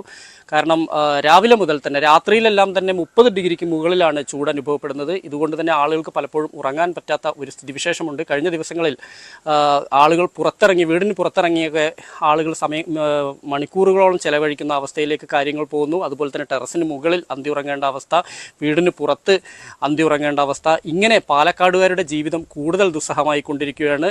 എന്തായാലും ഈ 40 ഡിഗ്രിക്ക് മുകളിലാണ് കഴിഞ്ഞ കുറച്ച് ദിവസങ്ങളായി പാലക്കാട് ഉഷ്ണം അനുഭവപ്പെടുന്നത്. എന്തായാലും ഇന്നലെ ഒരു മഴക്കാറുണ്ടായിരുന്നു, മഴ പെയ്യും എന്നുള്ളൊരു അവസ്ഥയിലേക്ക് എത്തിയിരുന്നു വൈകുന്നേരം. പിന്നീട് പതിവ് പോലെ തന്നെ കാർമേഘം നീങ്ങിപ്പോവുകയും വീണ്ടും ചൂട് വർദ്ധിക്കുകയും ചെയ്തിട്ടുണ്ട്. ഇതിനിടയിലാണ് പാലക്കാട് ചില സബ് ഡിവിഷനുകളുടെ പരിധിയിൽ വരുന്ന സ്ഥലങ്ങളിൽ KSEB വൈദ്യുതി നിയന്ത്രണം ഏർപ്പെടുത്തി ഇന്നലെ മുതൽ ആരംഭിച്ച് എന്ന് പറയുന്നുണ്ടെങ്കിൽ പോലും അതിൻ്റെ എത്രയോ ദിവസങ്ങൾക്ക് മുമ്പ് തന്നെ രാത്രിയിൽ പലപ്പോഴും കറണ്ട് പോകുന്നൊരവസ്ഥ ഉണ്ട്. ഇത് ആളുകളെ കൂടുതൽ, ഏറ്റവും സാധാരണക്കാരായ ആളുകളെ കൂടുതൽ വലയ്ക്കുകയാണ്. കാരണം അവരുടെ ജീവിതം കൂടുതൽ ദുരിതത്തിലേക്ക് നീങ്ങുകയാണ്. ഇൻവെർട്ടറും മറ്റ് സംവിധാനങ്ങളുമുള്ള ആളുകളെ സംബന്ധിച്ചിടത്തോളം ബുദ്ധിമുട്ടില്ല. അല്ലാത്ത ഏറ്റവും സാധാരണക്കാരായ ആളുകൾ വലയുകയാണ്. അതുകൊണ്ട് തന്നെ എന്തായാലും ഇതിൽ KSEB ഒരു പുനഃപരിശോധന നടത്തണമെന്നുള്ള ആവശ്യം കൂടി ഇവിടെ ശക്തമായിട്ടുണ്ട്. അതേസമയത്ത് കള്ളക്കടൽ പ്രതിഭാസത്തെ തുടർന്ന് കേരള തീരത്ത് ദേശീയ സമുദ്ര പഠന ഗവേഷണ കേന്ദ്രം നേരത്തെ റെഡ് അലർട്ട് നൽകിയിരുന്നു. ഇപ്പോൾ ആ റെഡ് അലർട്ട് പിൻവലിച്ചിട്ടുണ്ട്. എന്നാൽ ഓറഞ്ച് അലർട്ട് മുന്നറിയിപ്പ് തുടരുകയുമാണ്. കള്ളക്കടൽ പ്രതിഭാസത്തിന് വരും ദിവസങ്ങളിലും സാധ്യത ഉണ്ടെന്നാണ് കാലാവസ്ഥാ നിരീക്ഷണ കേന്ദ്രത്തിന്റെ മുന്നറിയിപ്പ്. രാത്രി 8 മണിയോടെ കടലാക്രമണ സാധ്യതയുണ്ടെന്നും മുന്നറിയിപ്പ് നൽകിയിട്ടുണ്ട്. ബീച്ചുകളിൽ ജാഗ്രതാ നിർദ്ദേശം നൽകിയിട്ടുണ്ട്.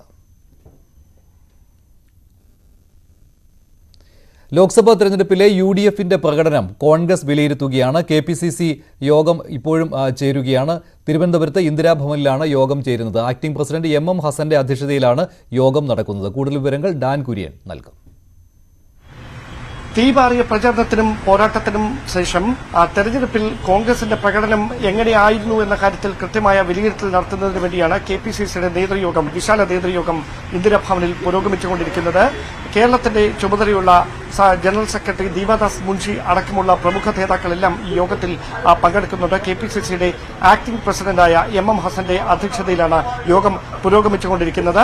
20 മണ്ഡലങ്ങളിലും മികച്ച പ്രകടനം തന്നെ കാഴ്ചവെക്കാൻ കോൺഗ്രസിനും UDF സ്ഥാനാർത്ഥികൾക്കും കഴിഞ്ഞിട്ടുണ്ട് എന്ന പൊതുവിലയിരുത്തലാണ് നേതൃത്വത്തിനുള്ളത്. പക്ഷേ മിക്ക മണ്ഡലങ്ങളിലും ത്രികോണ മത്സരം നടന്നതിനാൽ മത്സരഫലം പ്രവചനാതീതമാകും എന്നൊരു വിലയിരുത്തലുണ്ട്. സ്വാഭാവികമായി കണക്കുകൾ നിരത്തിക്കൊണ്ടുള്ള കൃത്യമായ അവലോകനം തന്നെയാണ് നേതൃയോഗത്തിൽ ഇന്ന് നടക്കുക. അതോടൊപ്പം കണ്ണൂരിൽ സ്ഥാനാർത്ഥിയായതിന് പിന്നാലെ KPCC അധ്യക്ഷ സ്ഥാനത്ത് നിന്ന് താൽക്കാലികമായി ചുമതലയൊഴിഞ്ഞ കെ സുധാകരൻ എപ്പോൾ ആ സ്ഥാനത്തേക്ക് തിരികെ എത്തണമെന്ന കാര്യത്തിലും ഇന്നത്തെ നേതൃയോഗത്തിൽ തീരുമാനമാകും. സ്വാഭാവികമായും 2020 ആണ് UDFന്റെ ലക്ഷ്യം എന്ന പ്രചാരണം ആപ്തവാക്യം മുമ്പിൽ വെച്ചുകൊണ്ട് തന്നെയായിരുന്നു തെരഞ്ഞെടുപ്പിനെ കോൺഗ്രസ് നേരിട്ടത്. സ്വാഭാവികമായി വലിയ മുന്നേറ്റം ലോക്സഭാ തെരഞ്ഞെടുപ്പിൽ ഉണ്ടാക്കാൻ കഴിയുമെന്ന വിലയിരുത്തൽ തന്നെയാണ് യോഗം ഇപ്പോൾ പുരോഗമിച്ചുകൊണ്ടിരിക്കുന്നത്.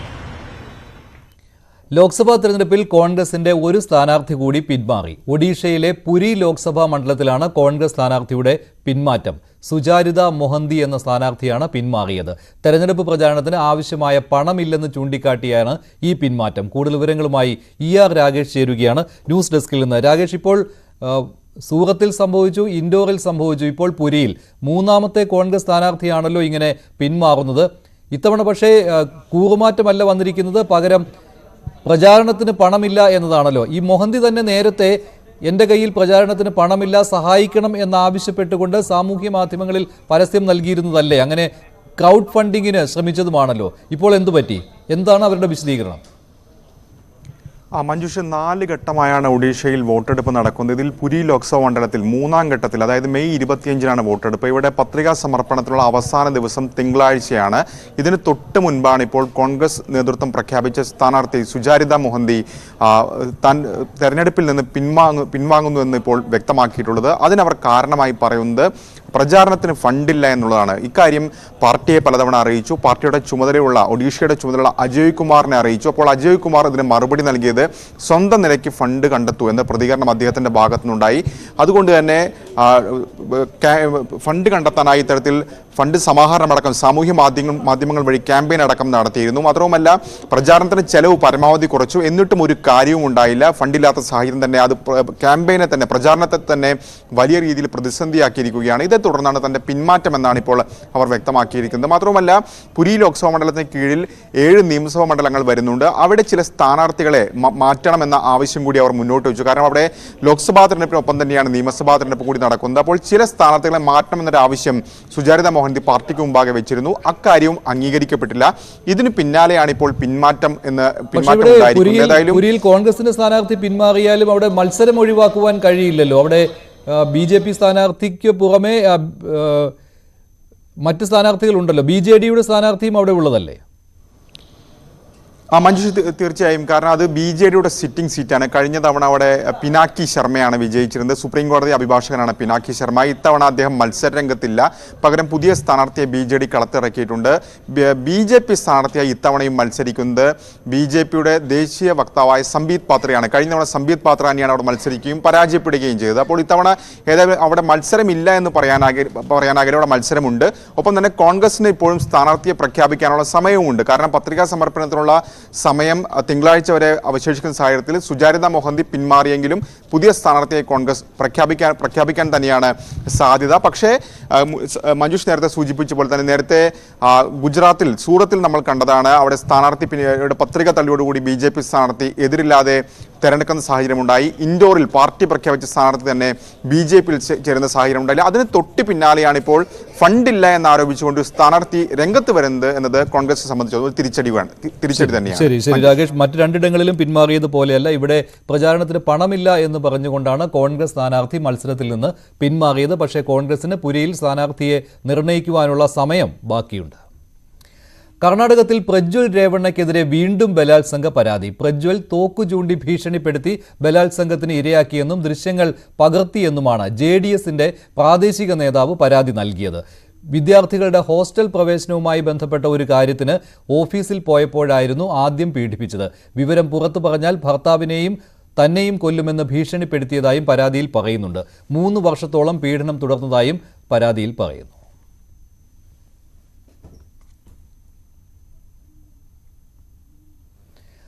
രോഹിത് വെമുല കേസിൽ തുടരന്വേഷണത്തിന് ഉത്തരവിട്ട് തെലങ്കാന സർക്കാർ. കേസ് അവസാനിപ്പിച്ചുള്ള പോലീസ് റിപ്പോർട്ടിനെതിരെ കുടുംബം രംഗത്ത് വന്നതോടെയാണ് തുടരന്വേഷണം നടത്തുമെന്ന് DGP വ്യക്തമാക്കിയത്. കൂടുതൽ വിവരങ്ങൾ നൽകും ER രാകേഷ്. രാകേഷ്, ഈ വിഷയത്തിൽ രോഹിത് വെമുല ദളിതനല്ല എന്നുള്ള കാര്യം ആവർത്തിച്ചുകൊണ്ടാണല്ലോ അന്വേഷണം അവസാനിപ്പിച്ചത്. ഇതിലിപ്പോൾ കുടുംബം നൽകിയിരിക്കുന്ന പരാതി എന്താണ്? തെലങ്കാന സർക്കാർ ഇതൊരു മുഖം രക്ഷിക്കുവാനുള്ള നടപടി എന്ന രീതിയിൽ വീണ്ടും അന്വേഷണം നടത്തുന്നു എന്ന് മാത്രമല്ലേ ഉള്ളൂ? മഞ്ജുഷ് 2016 ഹൈദരാബാദ് യൂണിവേഴ്സിറ്റിയിലെ ഗവേഷക വിദ്യാർത്ഥിയായ രോഹിത് വെമുല ആത്മഹത്യ ചെയ്തത്. അന്ന് അത് വലിയ പ്രതിഷേധം ഹൈദരാബാദിൽ മാത്രമല്ല രാജ്യവ്യാപകമായി തന്നെ വലിയ പ്രതിഷേധങ്ങൾക്ക് വഴിവെച്ചിരുന്നു. പ്രത്യേകിച്ച് ദളിത് വിവേചനമടക്കമുള്ള കാര്യങ്ങൾ ചൂണ്ടിക്കാണിച്ചുകൊണ്ടായിരുന്നു അന്ന് വലിയ പ്രതിഷേധം രാജ്യത്തെ ക്യാമ്പസുകളിലൊക്കെ തന്നെ അരങ്ങേറിയത്. തുടർന്നാണ് പോലീസ് ഈ വിഷയം അന്വേഷിച്ചത്. തുടർന്ന് പോലീസിൻ്റെ അന്വേഷണ റിപ്പോർട്ട് അത് അവസാനിപ്പിച്ചുകൊണ്ടുള്ള റിപ്പോർട്ട് കഴിഞ്ഞ ദിവസമാണ് കോടതിയിൽ സമർപ്പിച്ചത്. ആ റിപ്പോർട്ടിലാണ് ഇത്തരത്തിൽ കേസ് അവസാനിപ്പിക്കുന്ന ഒപ്പം തന്നെ രോഹിത്തിനെതിരെ ചില വിമർശനങ്ങൾ ആരോപണങ്ങൾ കൂടിയുള്ളത്. അതിൽ പ്രധാനമായും പറയുന്നത് രോഹിത് വെമുല ദളിതനായിരുന്നില്ല, അതുകൊണ്ട് തന്നെ ദളിതനായിരുന്നില്ല എന്ന് പുറത്തറിയും എന്ന ഭയത്താലാണ് രോഹിത് വെമുല ആത്മഹത്യ ചെയ്തതെന്നാണ് റിപ്പോർട്ടിൽ പറഞ്ഞിരുന്നത്. ഇതിനെതിരെ വലിയ വിമർശനം ഉയരുകയും രോഹിത്തിൻ്റെ കുടുംബാംഗങ്ങൾ തന്നെ രംഗത്തെരികയും ചെയ്തു. ഒപ്പം ഹൈദരാബാദ് സർവകലാശാലയിലെ വിദ്യാർത്ഥികളുടെ പ്രതിഷേധവും ഉണ്ടാവുകയും ചെയ്തു. ഇതിന് പിന്നാലെയാണ് DGP തന്നെ ഇക്കാര്യത്തിൽ ഒരു വിശദീകരണവുമായി രംഗത്ത് വന്നിരിക്കുന്നത്. DGP ഇപ്പോൾ പറഞ്ഞിരിക്കുന്നത് 2018 തയ്യാറാക്കിയ റിപ്പോർട്ടാണ് ഇപ്പോൾ കോടതിയിൽ സമർപ്പിച്ചത്. അതുകൊണ്ട് തന്നെ വീണ്ടും തുടരന്വേഷണം നടത്തും എന്നാണ് DGP വിശദീകരിച്ചിരിക്കുന്നത്. മാത്രവുമല്ല അമ്മയ്ക്കും ഒപ്പം തന്നെ സഹോദരനും അടക്കമുള്ളവർ ഈ വിഷയത്തിൽ അന്വേഷണത്തിൽ ആശങ്ക അറിയിച്ചിട്ടുണ്ട്. അതുകൊണ്ട് തന്നെ തുടരന്വേഷണം നടത്തുമെന്നൊരു പ്രഖ്യാപനം ഇപ്പോൾ DGPയുടെ ഭാഗത്തു നിന്ന് ഉണ്ടായിട്ടുണ്ട്. ഏതായാലും നേരത്തെ ഈ വിഷയത്തിൽ കോൺഗ്രസ് അടക്കമുള്ള കക്ഷികൾ വലിയ നിലപാടെടുത്തതാണ്. പ്രത്യേകിച്ച് കോൺഗ്രസ് നേരത്തെ വാഗ്ദാനം ചെയ്തിരുന്നത് ഇത്തരത്തിൽ പീഡനങ്ങൾ തടയാനുള്ള നിയമം കൊണ്ടുവരും, അതിന് രോഹിത് വെമുല നിയമം എന്ന പേര് നൽകുകയും ചെയ്തിരുന്നു. ഇപ്പോൾ സംസ്ഥാനം ഭരിക്കുന്ന ഒരു കോൺഗ്രസ് സർക്കാരാണ്. ആ സർക്കാർ സമർപ്പിച്ച റിപ്പോർട്ടിൽ തന്നെയാണ് ഇത്തരമൊരു പരാമർശമുള്ളത് എന്നുകൂടി ഗൗരവമുള്ള കാര്യമാണ്. ഏതായാലും പോലീസിന്റെ അന്വേഷണ റിപ്പോർട്ട് തള്ളിക്കൊണ്ട് ഇപ്പോൾ DGP തന്നെ രംഗത്ത് വരുന്ന സാഹചര്യമാണ് ഇപ്പോൾ ഈ ഘട്ടത്തിൽ ഉണ്ടായിരിക്കുന്നത്. ശരി, രോഹിത് വെമുല കേസിൽ ഇനി തുടരന്വേഷണം ഉണ്ടാകും. രോഹിത് വെമുല ദളിതനല്ല എന്ന് പറഞ്ഞുകൊണ്ടാണ് ഈ അന്വേഷണം അവസാനിപ്പിച്ചത്.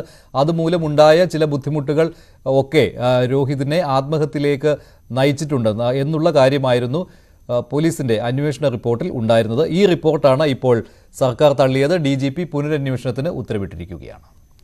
രാഹുൽ ഗാന്ധിയെക്കുറിച്ചുള്ള ചെസ് ഇതിഹാസം ഗാരി കാസ്പറോവിന്റെ പരാമർശം ഇപ്പോൾ ചർച്ചയാവുകയാണ്.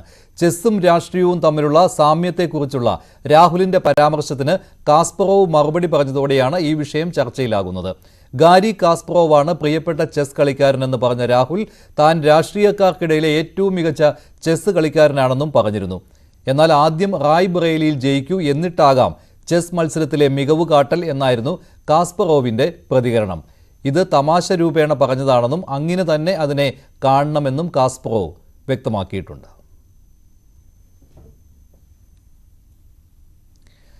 RMP നേതാവ് TP ചന്ദ്രശേഖരൻ കൊല്ലപ്പെട്ടിട്ട് ഇന്നേക്ക് 12 വർഷം തികയുകയാണ്. ഒഞ്ചിയത്തെ TPയുടെ ബലികുടീരത്തിൽ പുഷ്പാർച്ചനയും പതാക ഉയർത്തലും ഉണ്ടായിരുന്നു. RMPI സംസ്ഥാന സെക്രട്ടറി N വേണു പുഷ്പചക്രം സമർപ്പിച്ചു. KK രമ MLA ഉൾപ്പെടെയുള്ള നേതാക്കൾ പങ്കെടുത്തു. വൈകിട്ട് ഓർക്കാട്ടേരിയിൽ നടക്കുന്ന അനുസ്മരണ സമ്മേളനത്തിൽ ഫോർവേഡ് ബ്ലോക്ക് ദേശീയ സെക്രട്ടറി G ദേവരാജൻ ഉൾപ്പെടെയുള്ള നേതാക്കൾ പങ്കെടുക്കും.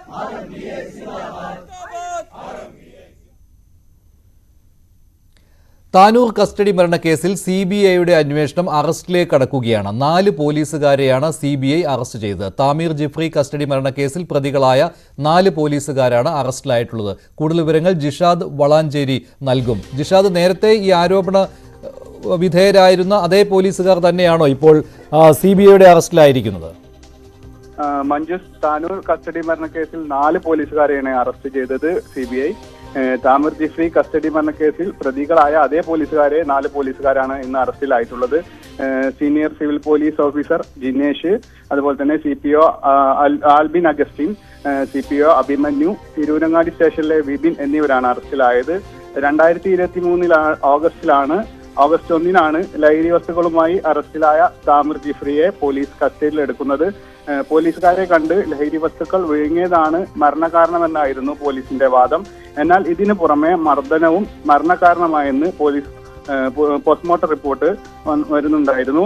അതുപോലെ തന്നെ 4 പോലീസുകാരെ കൊലക്കുറ്റം ചുമത്തിയാണ് കേസെടുത്തിരിക്കുന്നത്. ക്രൈംബ്രാഞ്ച് അന്വേഷണം തൃപ്തികരമല്ലെന്ന് കാണിച്ച് താമീർ ജിഫ്രിയുടെ ബന്ധുക്കൾ കോടതിയെ സമീപിച്ചതിനെ തുടർന്നാണ് അന്വേഷണം CBIക്ക് കൈമാറിയിരിക്കുന്നത്. ശരി ജിഷാദ്, എന്തായാലും താമീർ ജിഫ്രി കസ്റ്റഡിയിൽ മരിച്ചത് ഇത് വലിയ വിവാദമായ ഒരു സംഭവമായിരുന്നു. ഈ കേസിലാണ് ഇപ്പോൾ പോലീസുകാർ അറസ്റ്റിലായിട്ടുള്ളത്. CBI ആണ് ഈ കേസ് അന്വേഷിക്കുന്നത്. CBI അന്വേഷണം നടത്തുന്നതിനിടെയാണ് 4 പോലീസുകാർ, നേരത്തെ ഇവർ ആരോപണ വിധേയരായിരുന്നു, ഇവരെ ഇപ്പോൾ CBI അറസ്റ്റ് ചെയ്തിരിക്കുന്നത്. മൂവാറ്റുപുഴയിൽ കിടപ്പ് രോഗിയായ വയോധികയെ ഭർത്താവ് കഴുത്തറുത്ത് കൊലപ്പെടുത്തി. ഈസ്റ്റ് വാഴപ്പള്ളി കുളങ്ങാട്ടുപാറയിൽ കത്രിക്കുട്ടിയെയാണ് ഭർത്താവ് ജോസഫ് കൊലപ്പെടുത്തിയത്. വർഷങ്ങളായി കിടപ്പ് രോഗിയായിരുന്ന കത്രിക്കുട്ടി മകനും മകൾക്കും ഒപ്പമായിരുന്നു താമസം. സംഭവ സമയം വീടിന് പുറത്തായിരുന്ന ഇവർ നിലവിളി കേട്ട് മുറിയിലെത്തിയപ്പോൾ കത്രിക്കുട്ടിയെ കൊല്ലപ്പെട്ട നിലയിൽ കണ്ടെത്തുകയായിരുന്നു. ജോസഫിനെ പോലീസ് കസ്റ്റഡിയിലെടുത്തു. കൊലപാതക കാരണം വ്യക്തമല്ല. കോഴിക്കോട് താമരശ്ശേരിയിൽ ഇതര സംസ്ഥാന തൊഴിലാളിയെ തടങ്കലിലാക്കിയ ആളെ അറസ്റ്റ് ചെയ്തു. പശ്ചിമബംഗാൾ സ്വദേശി നജ്മൽ ആലത്തെ ജോലിക്കെന്ന വ്യാജേന മലപ്പുറം വണ്ടൂർ സ്വദേശി ബിനു കൂട്ടിക്കൊണ്ടു പോവുകയായിരുന്നു. പള്ളിപ്പുറം ഭാഗത്തെ ഫ്ളാറ്റിൽ എത്തിച്ച് തടവിലാക്കി മുഖം മൂടിക്കെട്ടി. സുഹൃത്തുക്കൾക്ക് ബിനു വീഡിയോ കോളിലൂടെ കെട്ടിയിട്ട രംഗം കാണിച്ചു കൊടുക്കുകയും ചെയ്തു. ബിനുവിൻ്റെ ശ്രദ്ധ മാറിയപ്പോൾ നജ്മൽ ആലം ലൊക്കേഷൻ സുഹൃത്തുക്കൾക്ക് അയച്ചു കൊടുക്കുകയായിരുന്നു. സുഹൃത്തുക്കൾ നാട്ടുകാരുടെ സഹായത്തോടെ ഫ്ളാറ്റ് വളഞ്ഞു. വിവരം പോലീസിൽ അറിയിച്ചു. ബിനുവിനെ പോലീസ് കസ്റ്റഡിയിലെടുത്ത് ചോദ്യം ചെയ്യുകയാണ്. അക്രമത്തിന്റെ കാരണം വ്യക്തമായിട്ടില്ല. ഇടുക്കി ഇരട്ടയാറിൽ വാഹന പരിശോധനയ്ക്കിടെ പോലീസുകാരനെ ഇടിച്ചു വീഴ്ത്തിയ യുവാക്കൾക്കെതിരെ കേസെടുത്ത SIക്കും CPOയ്ക്കും സ്ഥലം മാറ്റം. Kattappana principal SI Sunekh ജെയിംസിനും CPO Manu P ജോസിനുമെതിരെയാണ് നടപടി. കള്ളക്കേസ് എന്നാരോപിച്ച് യുവാവിന്റെ വീട്ടുകാർ മനുഷ്യാവകാശ കമ്മീഷനും DGPക്കും നൽകിയ പരാതിയിലാണ് ഈ നടപടി. ഇരട്ടയാറിൽ വാഹന പരിശോധനയ്ക്കിടെ CPO മനു P ജോസിന് പരിക്കേറ്റിരുന്നു. പ്രായപൂർത്തിയാകാത്ത 2 യുവാക്കളും ആസിഫും ചേർന്ന് വാഹനമിടിപ്പിച്ചു എന്നായിരുന്നു കേസ്. ബൈക്കിടിച്ച സമയത്ത് ആസിഫ് സ്ഥലത്തില്ലായിരുന്നുവെന്നും സുഹൃത്തുക്കളെ അന്വേഷിച്ചെത്തിയപ്പോഴാണ് പോലീസ് അറസ്റ്റ് ചെയ്തതെന്നും യുവാവിന്റെ വീട്ടുകാർ നേരത്തെ പരാതി നൽകിയിരുന്നു. സംസ്ഥാനത്ത് സ്കൂളുകൾ തുറക്കുന്നത് ജൂൺ 3-നായിരിക്കും. സ്കൂൾ തുറക്കുന്നതിനുള്ള മുന്നൊരുക്കം സമയബന്ധിതമായി പൂർത്തീകരിക്കാൻ മുഖ്യമന്ത്രി നിർദ്ദേശം നൽകി. സ്കൂൾ പരിസരത്ത് ലഹരി പദാർത്ഥങ്ങളുടെ ഉപയോഗവും വിൽപ്പനയും നടക്കുന്നില്ലെന്ന് ഉറപ്പാക്കണമെന്ന് നിർദ്ദേശം നൽകിയിട്ടുണ്ട്. എക്സൈസ് വകുപ്പും പോലീസും നിശ്ചിത ഇടവേളകളിൽ കടകളിൽ പരിശോധനയും നടത്തണം. ജില്ലാതല ജനജാഗ്രത സമിതി നിശ്ചിത ഇടവേളകളിൽ യോഗം ചേർന്ന് ലഹരി വിരുദ്ധ പ്രവർത്തനങ്ങൾ വിലയിരുത്തണമെന്നും മുഖ്യമന്ത്രി നിർദ്ദേശം നൽകിയിട്ടുണ്ട്. സഹോദരിയുടെ വിവാഹത്തിന് പണം കണ്ടെത്താൻ മെഴുകുതിരി കച്ചവടം നടത്തുന്ന 11 വയസ്സുകാരിക്ക് സൗജന്യമായി ഫ്രാഞ്ചൈസി നൽകി Boche fans charitable trust. Boche partner എന്ന ബ്രാൻഡിലാണ് ഫ്രാഞ്ചൈസി നൽകിയിട്ടുള്ളത്. ബോച്ചെ ടീ സ്റ്റോക്ക് സൗജന്യമായി നൽകി. സഹോദരിയുടെ വിവാഹം നടത്തിക്കൊടുക്കുമെന്ന് ബോബി ചെമ്മണ്ണൂർ അറിയിച്ചു.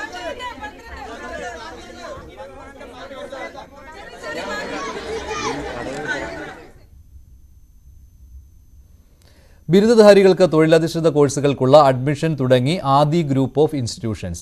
Oil and gas, hospital administration, logistics തുടങ്ങിയ കോഴ്സുകളിലേക്കാണ് പ്രവേശനം നടക്കുന്നത്. പ്രാക്ടിക്കൽ ഓറിയന്റഡ് ട്രെയിനിംഗ്, ഇന്റേൺഷിപ്പ് തുടങ്ങിയ സൗകര്യങ്ങൾ ഒരുക്കിയിട്ടുണ്ട്.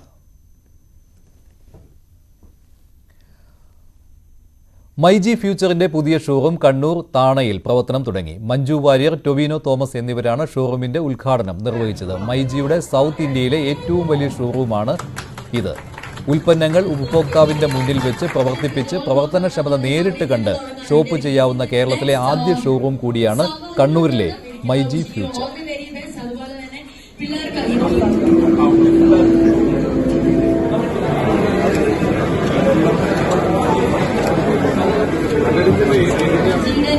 ഈ പുതിയ മൈജി ഫ്യൂച്ചർ സ്റ്റോറിൽ നിന്നുമാകാം നിഖിലിന് മനോഹരമായ ആ ഒരു ആഗ്രഹം നമ്മളിതാ സാധിച്ചു കൊടുക്കുകയാണ്.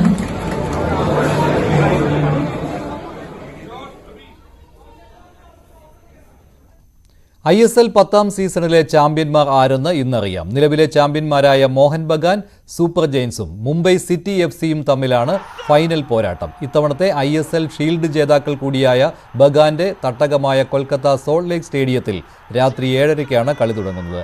ലീഗ് ഘട്ടത്തിൽ ബഗാൻ 1ാം സ്ഥാനത്തും മുംബൈ 2ാമതുമാണ് ഫിനിഷ് ചെയ്തത്.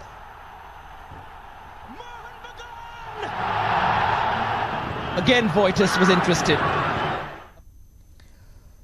സ്വർണം വെള്ളി നിരക്കുകൾ. കവിത ഗോൾഡ് ആൻഡ് ഡയമണ്ട്സ് ഇന്നത്തെ സ്വർണം വെള്ളി നിരക്കുകൾ നിങ്ങൾക്കായി സമർപ്പിക്കുന്നത്. വലിയ സ്വപ്നങ്ങൾ, വലിയ സന്തോഷങ്ങൾ, വലിയ collection. Kavitha gold and diamonds. സ്വർണം 22 ക്യാരറ്റ് ഗ്രാമിന് 6570, പവന് 52,560. 18 ക്യാരറ്റ് ഗ്രാമിന് 5490, പവന് 43,920. വെള്ളി ഗ്രാമിന് 87, കിലോയ്ക്ക് 87,000. കവിത ഗോൾഡ് ആൻഡ് ഡയമണ്ട്സ് ഇന്നത്തെ സ്വർണം വെള്ളി നിരക്കുകൾ നിങ്ങൾക്കായി സമർപ്പിക്കുന്നത്. വലിയ സ്വപ്നങ്ങൾ, വലിയ സന്തോഷങ്ങൾ, വലിയ collection. Kavitha gold and diamonds. ഇടവേളയ്ക്ക് ശേഷം സ്പോട്ട് ലൈവുമായി ടോം കുര്യാക്കോസ് ചേരും.